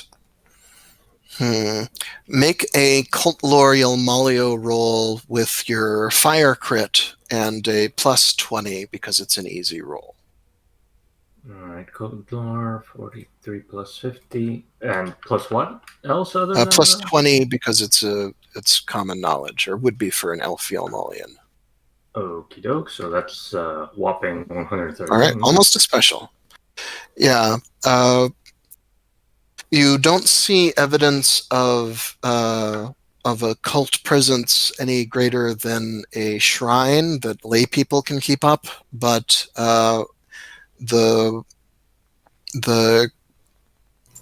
phrases and gestures these people use to thank you come from the cults of Yalmalio's uncle Lodril, the Earthfire, and the father of Earthfires, but also a goddess who is worshipped in the garden, Voria, the goddess of spring. She seems to be these people's main earth goddess. And in addition to Lightkeeper, they think Kakti as a daughter of Voria. Oh. Damn, they're calling her a virgin. Or a daughter of the Virgin, anyway. It wouldn't be wrong either, I think. So... Yeah, the elves worship Voria as the goddess of spring, as in the dawn, as in the end of the great darkness and the beginning of time. Could I try to get some practice in for my fire speech by thanking them for thanking me or conversing with them? Yes, making small and talk with right them? now your fire augment applies to your fire speech, so it should be pretty good. It's ridiculous then, yes. All right, yeah, put it almost a fail, but put a check in fire speech. Yes, you are able to answer in a very good high fire speech, the sky speech, and that helps your charity go over especially well. Nobody makes any ritual declines of your water skins or anything of the sort, and they seem pretty relieved to be in the presence of a fully benign representative of the White Bull, as opposed to the frequently quite frightening and demanding beast riders. Mm. And that's good. Is there anything else you specifically want to do while you're out among the Redlander peasantry? Well, I've noticed that I'm sitting on plus 10 to a future worship roll, and I was wondering if maybe I could make some basic maintenance for the shrine that they've got here, see if I can help fix it up a little bit, and maybe do a worship roll while I'm at it. It's Earth Day, so it's not a Yelmalio day. You would do a worship roll later in the week. What you could do, and maybe keep that in your back pocket since you'll be in this southern region of the river for a while, right? But since it's not the holy day of the week, well, it is Earth Day, Clay Day rather, and that would be good for you. So, yeah, don't spend magic points because a full worship worship for rune points worship roll or to get a blessing is a full day affair, and you don't have time for that. But you can make a worship roll to which your fire augment applies, and for the maintenance, in terms of L, right, from your goods and equipment, in terms of money and goods you have on you, how much do you want to donate to the Voria Shrine? Does it look like it's in heavy disrepair? Not disrepair, just it's just a simple shrine kept up by farmers who don't have much wealth to contribute to it, but they contribute what they can. There's little pieces of wood and stone and dried flowers, that sort of thing. Okay, I don't want them to feel off-put or like outdone. So L would be a good. Would 50 or 25 L? 50 L would be flashy without being ostentatious. 20 would be generous. So midpoint 30. Yes, 30 would be a cow and a half's worth of wealth. Okay. What are you leaving? Coin or stuff? I don't carry coin. I'm gonna so Trade goods then. stuff Yeah. it is. All right, mark off 30L worth of trade goods from your equipment and roll D3. Okie dokie. Just a regular D3. Well, first roll the worship roll. Oh, okay. Your worship Yolmalio plus your fire augment. Do. Crit! Okay, Okey-doke. that is interesting. All right. I didn't add my +10 because it wasn't a holiday, or you didn't tell me to, so I thought, meh. Okay. So you make your offerings in the forms of elf-made goods, and what sort of things are those? Aside from water skins and clothing, I assume it would be. I would just wood shape them right quick to something fitting here. So it would probably be small wooden idols, or depending on the area, maybe tools or weapons, like I did with the wooden hatchets for the river, much earlier on in our Solofel trip. So probably, since this seems to be frequented more by farmers, it would be miniature hoes, which would be functional in the hands of a child, probably. Miniature. What's the name for the claw thing that you can use to also dig Plow? in the Rake? what was it? It's more like a rake, but I don't think it's a plow. Things like that. Hoe? No, a hoe has a very distinct, Because spade the shape. hoe has a spade shape. And I think I know what you're talking about, but I also forget the name. I think I would also leave wooden spades, the right. miniature wooden spades. Choose one item that you donated. Any one of them? Yeah. I feel like the spade would feel Okay. more appropriate. As you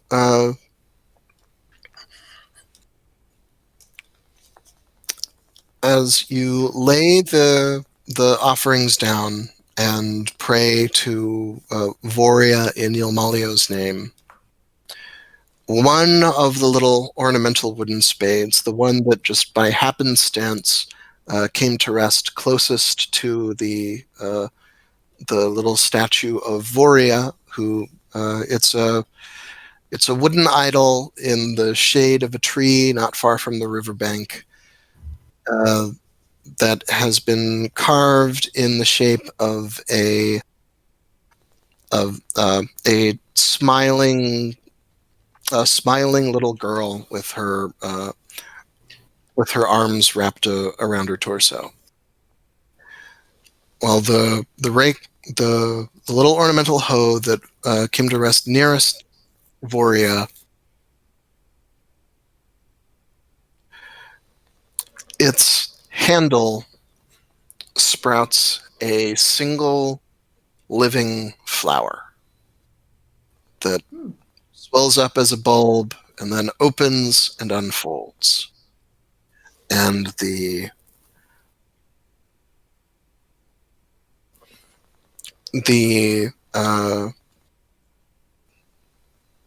are only a few peasants because it's the middle of the day, or most people are working. But the few people who are there watching, put their hands over their mouths and gasp, and some of them go to their knees and start praying in fire speech to Voria. You can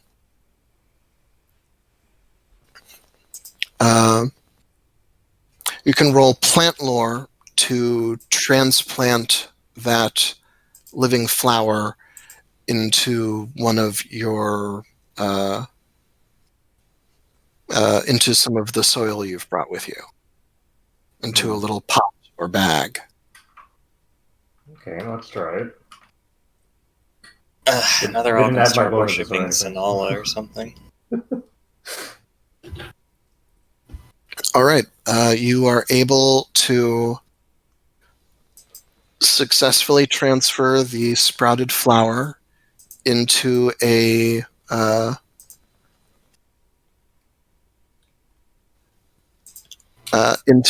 small planter, a small earthen planter, and hold on.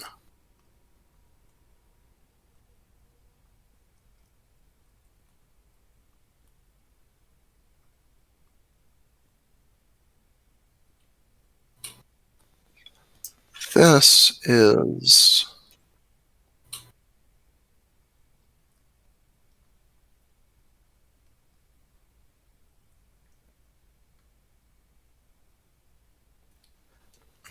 because you got a success on the plant roll. That flower, which is still alive, is a moonflower, which are on page 199. But rather than deep crimson petals, its petals are deep blue fringed with gold.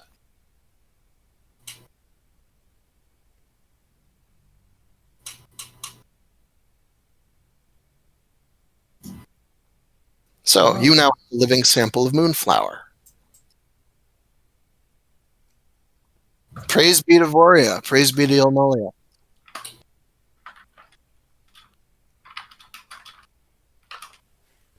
Well, now So, Cacti, is there anything else? Incredibly unique moonflower on top of it all.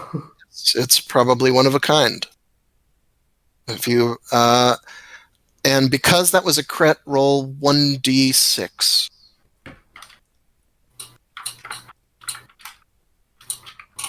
I didn't do my 1d3 earlier, so should I still roll that or not yet? You're getting a 1d6 instead of a 1d3 because that was a crit. Add 6 to your reputation. This is a minor miracle that is going to be the talk of the town among the Redlander peasants for a long time. Cacti's making some fucking ripples. Making a good impression. So, go ahead. Do I add that to like my reputation list thing? You should have a reputation rating somewhere. Yeah, it's up I don't know at the where top it of is. your... No, I've done that, but for whatever reason, the spreadsheet that I've got also has like a kind of like the equipment and possessions also has a reputation list with the gain amount, a space for gain amounts next to it. I don't know what that is. Your reputation is a rating that you a flat rating that you add to and roll in certain circumstances. Yeah, no, I have that also. I just add the 6 to that. It's done. All right. So, Basro, well, without putting too fine a point of it, Basro back at the tower says, "The king has explained your mission to me, and it is essential that it be undertaken before we mount a serious attack on Corfu. I will give you whatever assistance I can in completing your quest, but, well, without putting too fine a point on it, Basra wants to know, is there anything you need to know from him? Is there anything further you need to tell him before you set out on your Yes. We're here to deal with the watchdog. The watchdog is a construct, which means it obeys commands given to it. Can we put together all the information from his scouts so far, and maybe Talek can analyze this and figure out like a patrol route or its behaviors or something like that? I'll try to augment that with maybe like something to compile information. Actually, let me... Well, I could augment that for you, I think. I could back you up because this pursues Surma's interests of keeping her uncle Uh, alive. So Potov, Surma, what would you actually be rolling before the augment? Yeah. Yeah. Well, my library use is not that great. I can leave it to Surma. Yeah, Irma, what Potov is describing sounds like a battle roll. Yeah, I could do this with battle, and I will. And if you want, I could augment this with my love of the family, because I want to keep my uncle alive to really make this battle roll like basically. I mean, watch it. I'll still fail it, but but first, yeah, critical success. Crit on loving family, so plus. Yeah, so plus a lot to loving my family, plus 50, and my battle is 97. 147. So here we go. Yeah, normal success with a 66. Yes, you're able to, by combining and cross-referencing the reports of Basra's scouts, you're able to put together a rough itinerary of the watchdog, which seems to patrol the marshes on a round based on the moon. You can, when it comes down to tracking it, you can at least narrow down to where in the marshes it's likely to be based on the time of week you're going after it from now on. Okay. Yes, Surma will convey this. I mean, I'm sure Basra is as well to Potov. And Surma will lay out the map with Talak and with her battle, with Basra's help. I'll help Talak get a lay of the land. Yeah. Yeah, the map is like 2 meters square of painted silk rather than parchment that is just laid out in the center of the room, and everyone has seats or couches or cushions around it unless they're standing. Mm-hmm. And Basro points to specific things to outline them using a length of reeds he probably plucked from the edge of the river himself for that purpose. Mm-hmm. Yeah. And in this, I just you can see the reason why Surma was promoted to commander. Like once she starts actually laying things out, she's ruthless, right? Like she points out, here's where they'll probably muster. Here's where we go. Here's how it's absolute cold, methodical business.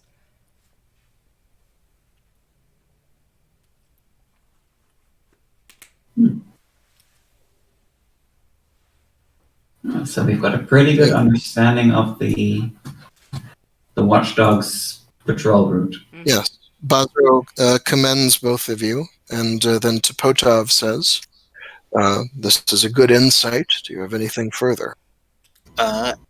Just check in. We get a bonus to move quietly against this thing later.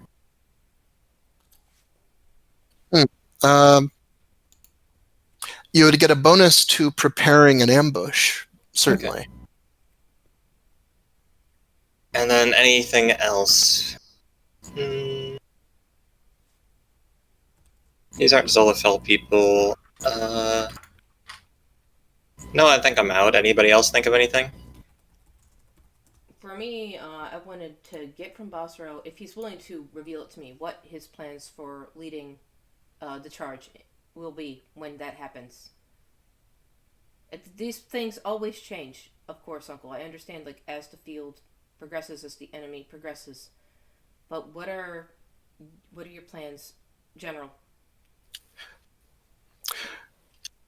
Basro says, From what Orlerant has told me, much depends on the nature of what the Cleansed One reveals to your group, and we don't know what that will be yet. Indeed. So we don't know exactly what effect it will have on the watchdog when that happens. What Orlerant has told me is that he believes he will be able to allow our riders to pass over the marshes without having to lead their animals. We may be able to make a charge against the city. Corfu has no walls. If we could move across the marshland unimpeded, we could easily surround and if not destroy, at least force the surrender of the Lunars inside. Understood. That makes sense. That is good for now, Uncle. No accounting of the sizes of their forces, right? And versus the sizes of ours or anything of that nature yet, right? From what we have seen, hundreds at most. We outnumber them already 3-1. Yes, but Videli is on the other side. Yeah. You cannot Another make a thing. force estimate of that. Or the Watchdog. The Watchdog alone could wreck our formations. Or a Gorokiki Rune Lord, although I may not have heard of them yet. Yeah, I don't think any of you know. You guys wouldn't have any reason to have contacted anybody who's been there. The only people here are those who, by definition, didn't go down to Corfu when the evacuations began last year. In terms of more combat-oriented, battle-oriented, and quest-oriented stuff, we seem to have gotten a lot from this. So we now have an idea of where the cleansed one is going to be, and she thanks the priestess who helped pinpoint that. We have some idea of the plans going on and the layout of things. Thank you, Potov, for that. I guess, is there anything more practical here, tactical here, Cacti, plans or anything of that nature, or Talak, anything that you would like to see? Cacti is still out in the fields, having her Cacti's her still here. miracle. So yeah, she looks to Talak. Is there anything, Talak, that you would want? Maybe dwarven assistance on this, or what the dwarves' role is in this, perhaps?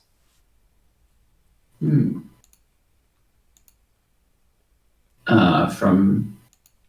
my understanding of the situation, the dwarven contribution to this effort consists primarily of my presence on this quest. But perhaps they are even more involved than you are aware. Well, that is possible, but in that case, I would not be aware. Yeah. Talak say. Talak, I can say pretty definitively, you have not been briefed on any other Mustali intervention in this mission.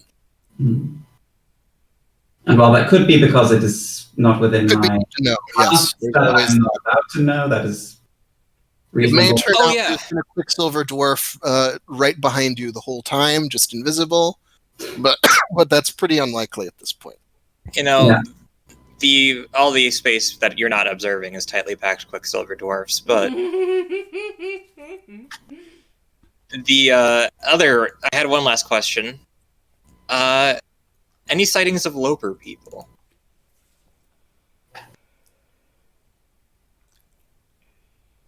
Per people, Basra was taken completely aback by that. The Sloth Riders from Legend? Yes, I think they may be less of legend recently.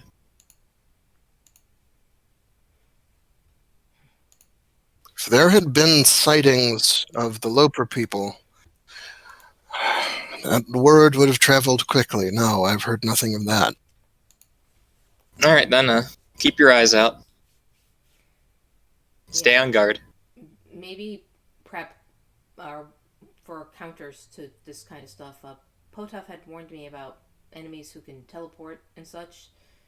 Something we might want to...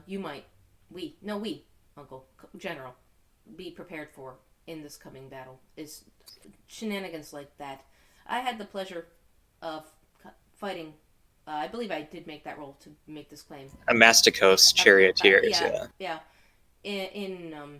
It was not a pleasant experience. I had to resort to my bows and predict where they would be to strike them down.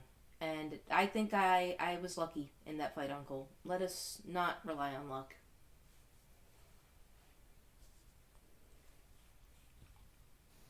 No, you will rely on strategy and discipline, as Yilmalio teaches. Totov is going to be known as the wizard who cried sloth.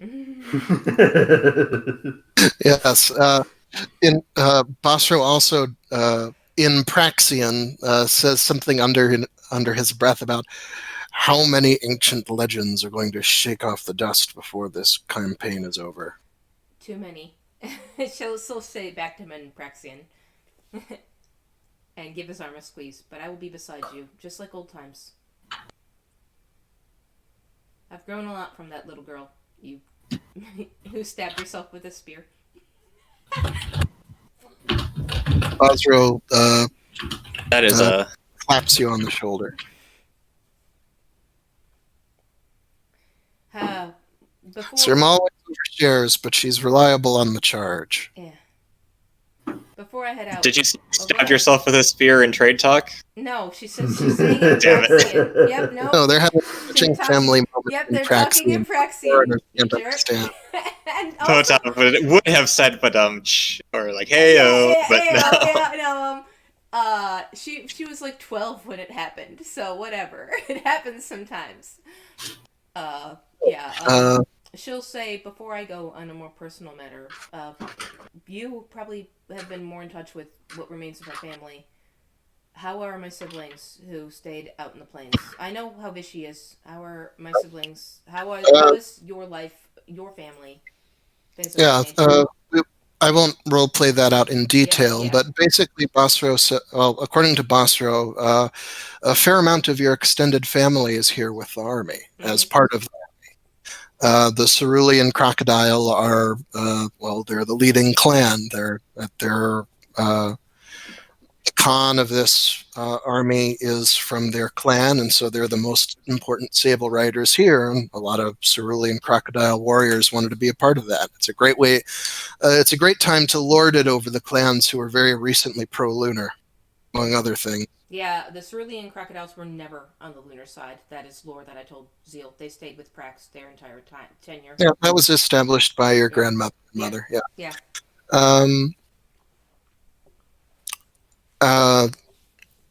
On that line, Orlerant explains that your group isn't the only group of warlocks who is a part of this operation. He referred to you as the Celestial Party or something like that line. I don't understand what that meant, so she's happy to have and some. Yeah. And there's also a party of a storm-oriented party of warlocks and a darkness-oriented party of warlocks who are also active on behalf of the White Bull down there. According to Orlerant, on missions that will not intersect with yours until the appropriate moment. Yeah, so Surma will actually go and ask for just a moment to go talk with the rest of her tribe, meet up with the Cerulean Crocodiles and just see them. It's been years. She hasn't interacted with her tribe. You know, she's been mostly hanging out in Prax. The only family she's associated with is Vichy for a very long time. And she just rolled a crit on her love of family, so she really see that makes sense. Yeah, and it'll give time for the animals to get fed and watered before you set out for the afternoon's riding, if you guys choose to press on. Bosro makes clear that his headquarters is your headquarters until the campaign is done. Until this is over, if you have something worth reporting back, report it back to Ronegarth, or if the Khan's camp is moved on, there will be people at Ronegarth to tell you where he's gone. She smiles and nods, and again, tells Bosro, thanks for, tells him in Praxian, thanks for, being nice to my companions. I care greatly for them. Talek means well. They'll figure it out. And the king cares greatly for them, so do I. Yes, that transitive property. She'll head out. She says, I look forward to fighting beside you in the fight, and I look forward to you coming home to us, our family, alive. Yeah. And Surma, do you want to briefly make a communication roll to interact with your family? Yeah, that's just a flat communication roll, right? Just my communication. Choose one of the skills. Yeah. I think I'm gonna try and do an orate. This is gonna be great. I'm gonna tell them a story. And add the 50 from your crit. So here we go. Hold on. I have to actually do some math. Hold on. Okay, so this is 75. Here we go. Nice! Special success! Wow! Yes, great. I'm gonna put a check in my orate. That's really cool. Yay! And thank you, by the way, Potov, for training me in orate, so it was at 25. Okay. This is a quick story. Surma will catch them up on. She'll tell them the story of herself, I guess. Like, she'll meet them. Like, they might not even recognize her. The last time they saw her, she was, like, had just turned 21, right? That's when character generation starts. And they had sent her away to go be a mercenary elsewhere so she would survive. So they haven't seen her since, like, she left to be a mercenary in Azrolia. Yeah, and you tell the story basically of your what you rolled in character history, and what you've done since leaving Pavis and the infirmary. Yeah, and I filled them in and I let them get a good look at me and all my cool new battle scars and that I rolled so many of, maximum scars, right? And of course, they're primarily impressed by the two fights against chaos beings and giving Basro the steel armor. Add a flat +1 to your reputation. Great, and on the basis of the special. On top of this orate, I don't want to make it just about me. Surma will talk about the accolades of her companions to her family. I talk about Talak and the tile. Like, she'll definitely mention the tile and how important it was just for Talak. Oh, jeez. And like Talak's performance in battle and Talak's effect on her as a mentor, and emotional support. Which is, well, I'm not going to lie. The importance of a tile is pretty lost on stable riding nomads, but you rolled a special, so they're very polite throughout. Yeah, and they're very polite throughout all the sections that are sort of out of context for them. You managed to make it sound like capture the flag instead, and that's sufficiently related to battle. Yeah, and I talk about Potov and the fire and his counsel with us as well. And his performance at the trial and stuff like that. And Philomena as well. And I have a correspondence degree from Madness College. Yeah. And she'll introduce Cacti to her family as her sister. This is your family now, too. Yeah. Cacti, at this point, you're back from the fields. Yeah. Oh, okay.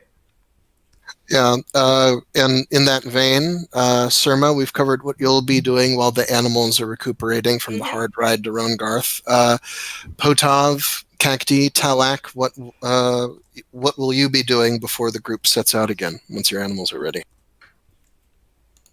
Gonna try to analyze the river. Stare at it. With what skill? Scan. Okay, sure. Augment with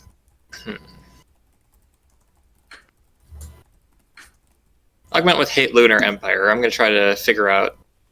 I mean, we have an idea of what they've done. Maybe what kind of magics are involved. What are they doing to this? Sure. That makes sense.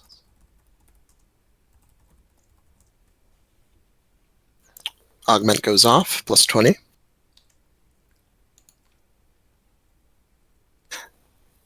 I was gonna say before you rolled, add +10 because of the vantage the tower gives you, which would have been a normal success.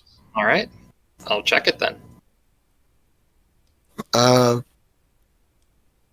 So on just normal success, well, what the Poljani Fergus pointed out is a little more obvious from a vantage point. He described the west side of the river's flow as being very clear and swift compared to the right side, which fans out into the marshes. But from where you're sitting, most of the river's breadth looks cloudy and murky, rather than just the east side.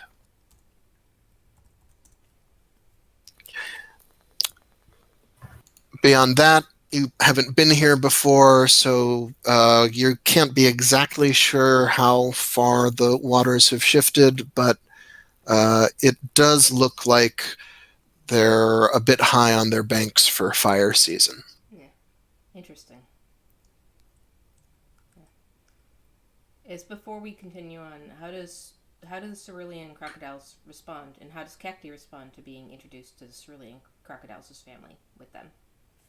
Well, that's up to Cacti. You got a special role, so the rest of the clan is favorably disposed, and they've already heard of Cacti, I assume, since Cacti's been part of the family for years now.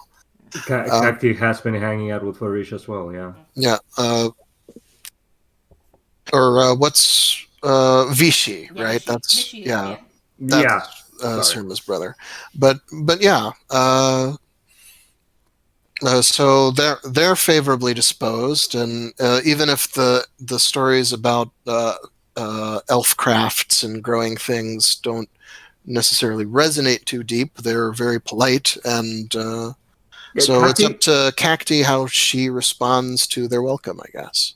Cacti has probably absorbed enough of Sable Rider culture to know that those parts aren't really exciting to them unless you reward them heavily. So she's probably going to, do the standard thing that she does when she's hanging around the more burial-oriented people and talk up her lineage of, her Quinn Shield grandmother. Do you want to supplement? Well, do you want to back that up with a roll? Either honor or battle is what I would think. Those would be good augments. What skill would you use? It would be a communication to actually skill. converse about it? Yes. Let's see. If you're telling a story, that's gonna be Song or orate. And your ancestor, your grand elf, she was also a Yelmalio elf, right? Yes. Then I would say your fire augment applies. Oh, okay. Well, then I want to give orate. Because I am a kind GM. Aw, thank you. Otherwise, I would have just sang about it because it's so high. My sing is so high. Let's see. So that would be 85. Oh. Well, it's an auto fail. It would have failed with the sing as well. Yeah. But it's a fail against the special Surma setup. So yeah, it's elf stories. You can tell that the nomads are humoring you because you're family, but that's a gesture in itself, isn't it? Yeah, no, but I was going to say that another justification would be that I'm still worried about what it means to have, witnessed a miracle, kind of, if not outright caused it. Yeah, you could easily excuse Cacti for having other things on her mind after witnessing the miraculous flower blooming. I'm probably, much like I am right now, out of character. I'm probably thinking of I need to show this to Gabaryanga and ask him if it means something that it's blue and gold. Surma should introduce Gabaryanga to her family as well. Thank you for reminding me. And all the NPCs. Surma will introduce all the NPCs. Yeah. Obviously, the cerulean crocodile people have never seen a blue guy before, at least not Gabaryanga's kind. But all your weird companions are received very respectfully and in a friendly way by the cerulean by the Sable Riders. Two more questions before we head on. Go ahead. So sorry. Is my sister Sabarak here? What's her profession? I believe she's a shaman. In character creation, I talked about it, if I remember correctly. Do you know what story circle? Where did I put it? Yeah. Do you know what cult she belongs to? I believe we agreed that basically all Surma's family might be Yamalians to just not make it too complicated. Let's call her. Well, if she's a shaman, let's call her a star witch, which has particular meanings in Prax and aligns with Yelmalio. Let me. Right here, I can link to it. Let me get a copy link to a message, and I'll just repost it in character creation for you. You can read it. Right, so it's okay. Let me give her a. Yeah. Actually, you roll POW times 5. Give me a luck roll. Yeah, sure. Let me put that in the game thread. Yeah. Sabarak is an assistant shamaness is here, but yeah, POW times 5. Can I augment that with anything or no? No, this is pure luck. Okay, pure luck. So 12 times 5. Hold on, I gotta do math. 60, I think. 12 times Yes, 5. 50. Yep. Mm-hmm. 60. Yep. Sorry. All right. Does Yalorna have an associated cult of star him? Whoa! Oh, Holy special. shit! Yeah, wow, a lot of these. Okay. Well, a star witch is not exactly a Yalorna cultist, but some of You're saying, does she have star himbos that are all married well, to her? oh yes, that's the thing. Because it's a special. Yes. What's your sister's name again? Could you type that into the chat? Sabarak. Yeah, I'll type it into the chat. Hold on. Yeah. Sabarak is present, but she's a little apart from the group because she's now much more high status than she was when you last met her. She now wears the regalia of a full shaman rather than just a shaman's assistant, Yeah. which means in her tradition, she is very proud to announce that she has gotten married to one of the star captains. Oh, neat. One of the legendary celestial being. Well, no, she would say a star Khan, but yeah, one of the celestial beings who descended to Earth in the greater darkness to help people survive and teach them things that had been forgotten. Yeah. So yes, she has a star himbo who, and her her shamanistic practice revolves around her relationship with her star Khan husband, who is up in heaven, but whom she goes up to visit during her spirit dances. That's cool. That's cute. Has she had any children yet? No.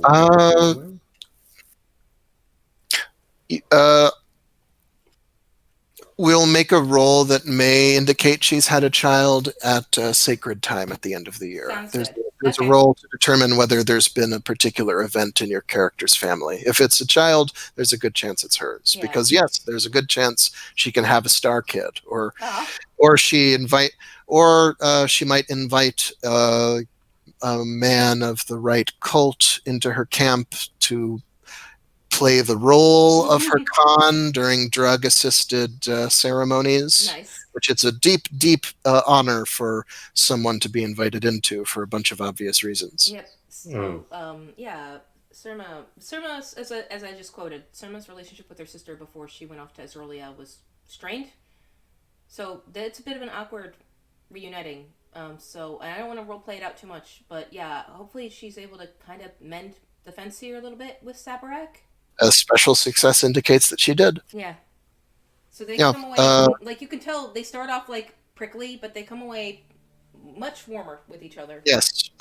You have the sense that both of you have grown into yourselves more than was the case the last time you parted. Yeah.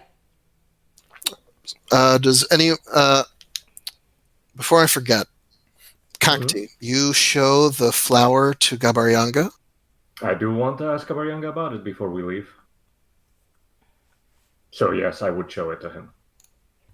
I'm probably cradling the pot this entire time until we can reunite with Gloof, so it can join the other flowers that I've brought with me. I'm gonna introduce Potov to Sabarak so he can have sex with my sister. Potov is my sister, Sabarak. But Potov only scores with women that it's true. Who are much bigger Sarah has a crush on. So Sabarak would be one of the few women that he cannot score Here we with. go. A challenge for you, Potov. Can you have sex with a woman I don't have a crush on?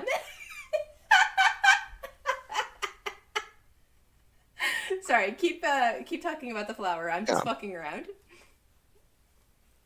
Well, Kakti, when you display the flower, Gabaryanga, he hunches down to look very closely, and he tilts his head to get it to change the angle he's looking at, and says, "The shape of the petals. I've never seen a representation with color, with pigment still, but I've seen carvings in ruins where I'm from. ancient temples to the blue goddess and her family. The shape of these petals, I've seen this flower on those carvings, Cacti. This is like the thing that Philomena and I helped bring to life in Pavis. This is a piece of Veldara, the blue moon.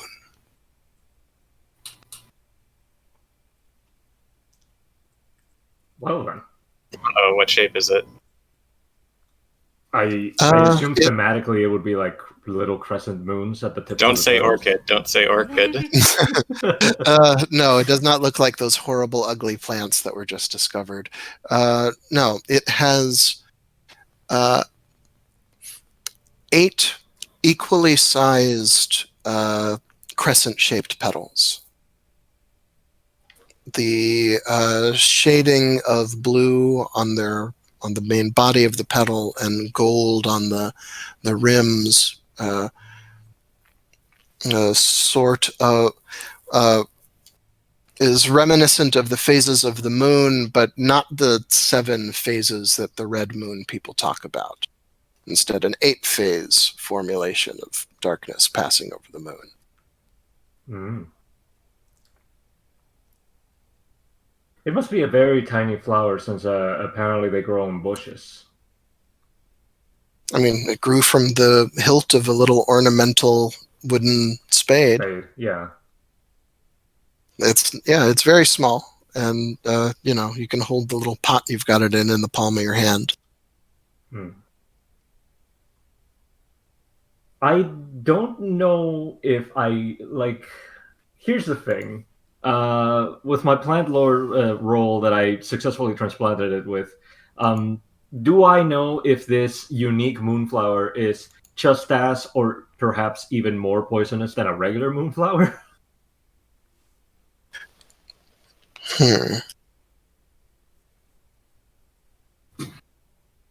Roll elf sense. Okie doke. And in this instance, your fire sky rune wouldn't apply, but this would be a place to augment with moon if you have it. Can I try to augment moon again? It's very low on my end. Plant? I only got it from that one event where I ate some of the... Oh yeah, it's like single digit for you, isn't it? What about plant? Plant would definitely apply. Okay, let's try plant then. Normal success. Take that, plant. Okay. And plus 20 to plant lore. Gonna become less man. Okay, so... Reject humanity. Return to am flora. I rolling plant lore or am I rolling elf sense? Elf sense, rather. Sorry. Okay. Yeah. Oh, It's Stoutfish a little. almost. Oh yeah, just slightly, but yeah. The plant is too alien for you to establish a good contact. You can feel that its life force is healthy, that it's stable within the planter as long as you keep it watered. But you do not establish enough of a connection to learn its traits. Like as far Right as now, I know, you would assume it functions the way Moonflower is described in the book, with a potency of 16 that in terms of its chance to poison, but you won't know until you make a successful life sense, which you can try again tomorrow, calendar-wise, and each day subsequently if you don't get it tomorrow. I was just worried whether Cacti would be like alarmed that Gabaryanga is getting his face particularly close, like, please don't ingest, please don't ingest. Oh, Gabaryanga does not ingest. No, don't worry. Though the pollen of the flower is quite enchanting.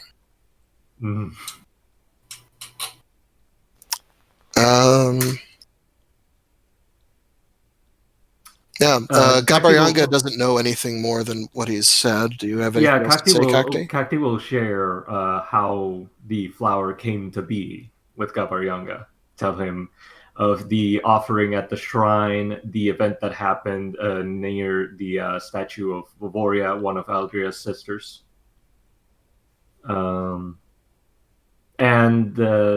Yeah, pretty much that's it. I don't think Kakti would want to embarrass herself by admitting that worship started spontaneously around me, and I had to get away from there very embarrassedly. Like, I'm not an object of worship, please, no.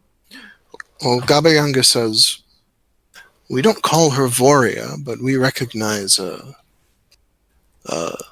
lady of springtime, a lady of the dawn in Pomeltella. Or at least the masters are allowed to recognize one. Mm-hmm.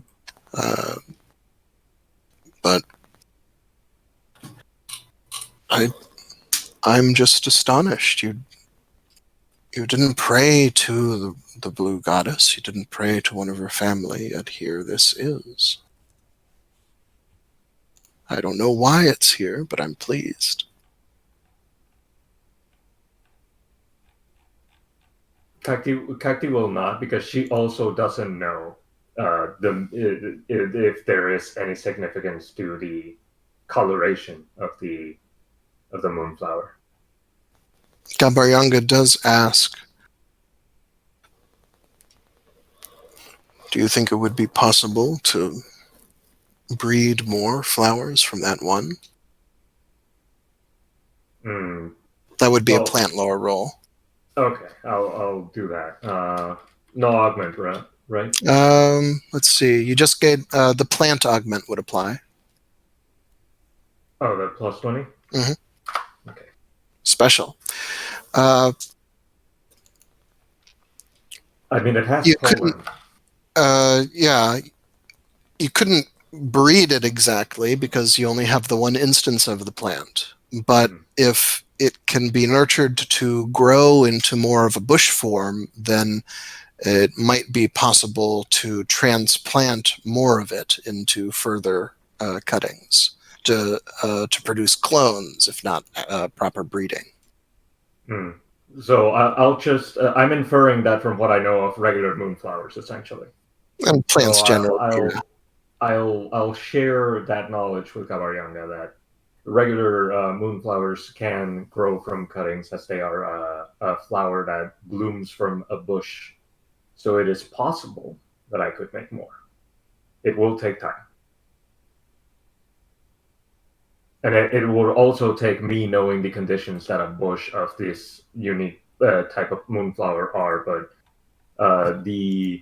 that's for experimentation. I would say with a special success, you already have a pretty good theoretical grounding of at least what a normal moonflower would need. Whether how much this differs remains to be seen, but since you got a special success, you'll get some advance warning if the plant's health starts to turn for some reason. Fair.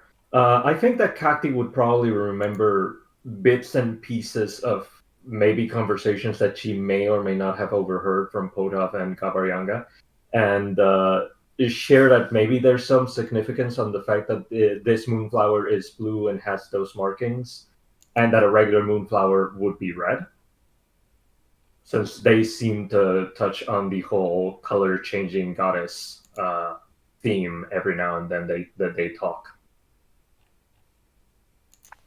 Kabaryanga says, I don't doubt it. The symbolism is pretty stark.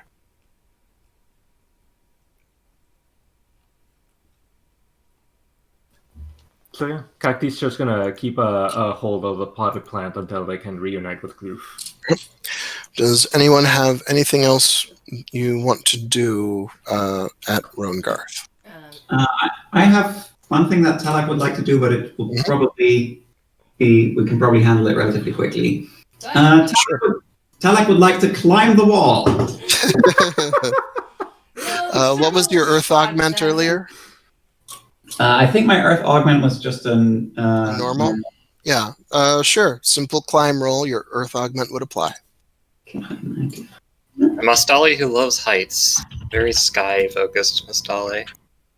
Aha! Crit. Talak, roll a d3. Are you gonna get reputation from You having clamped absolutely something in are blood lately? for this, yes. Just one, but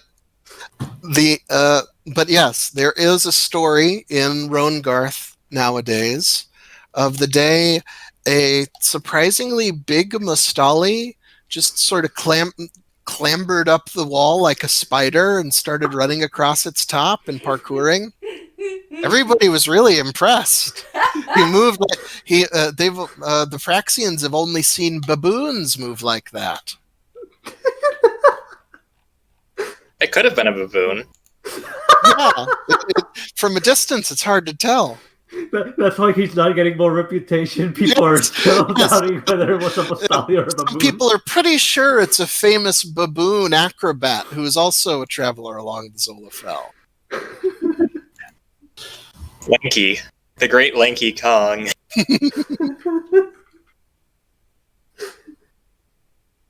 But on a narrative level, is there anything you want to do with that critical climbing success, Talak? No, probably just show off a bit and possibly climb up to on top of the tower and just maybe take a look across the landscape from there. Take a piss. No. Actually, I think Talak should get some reputation for inventing parkour thousands of years. Oh, he didn't invent parkour. Parkour. That was the Arcadi. That's why they call it park. Or I do think Talak should get some reputation for that. He did. He got one. Okay. He got one. All right, we're good. Do Mustali even defecate? I don't think they can just piss off. Yeah, can you piss off the tower? Zeal, we need to. This is important. We need to know. I mean, yes, Talak isn't going flesh to. and blood. They have to excrete. Yeah, but Talak isn't going to piss off the tower. They're genderless, so it's probably more like a cloaca, but nevertheless. Yeah. So Talak's going to admire the view from up here. Yeah, and well, it's the best view in the valley. The fort is on a bit of an eminence, and it's overlooking the sprawling marsh to the east, and well, you can see the long sweep of the river to the north and south, the walls of the valley, the painted cliffs far to the north and east are still within view from the top of the tower. Mm-hmm. And from the tower, it's hazy with humidity, but the horizon is no longer simply brown. It is gray or even dark blue in places, which is mostly just the shadow of the coast, not the actual water. But you can see finally, far off, that eventually all this land meets the water. Yep. Beyond that, I think we're good. Surma asked her family to just give Roner her regards because she's not going to be able to. The Roner's probably not on the front lines. He's probably taking care of the herds because he's a herder. He's not a fighter. Her older brother. Mm-hmm. Yeah, and then she'll just have. Yeah, he would be wherever your clan's herds usually pasture. Yep. With the people who are too old or otherwise infirm to be here. Yeah, and then she's ready to continue our journey. Yeah.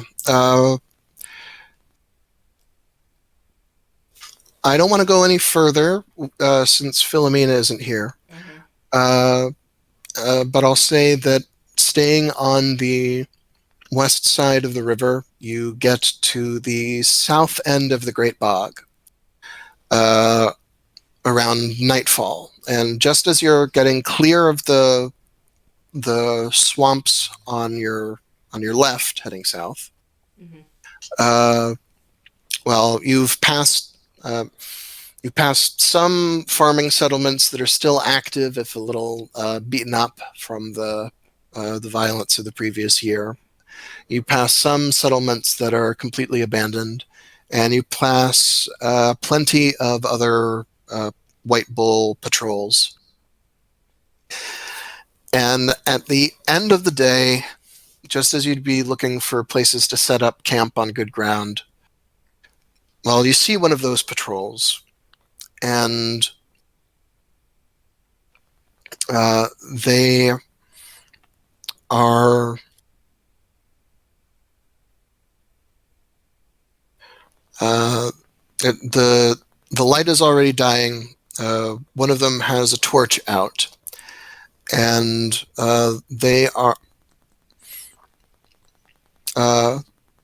their foremost rider, who is mounted on a high llama, is leading a prisoner by a length of rope tied to his saddle. And that prisoner, smeared in mud and mostly naked, aside from a loincloth and well-worn sandals, is a short man covered head to toe in tattoos. And those tattoos, from the features inked into his face to the features down his arms and legs, in deep blue and black tones,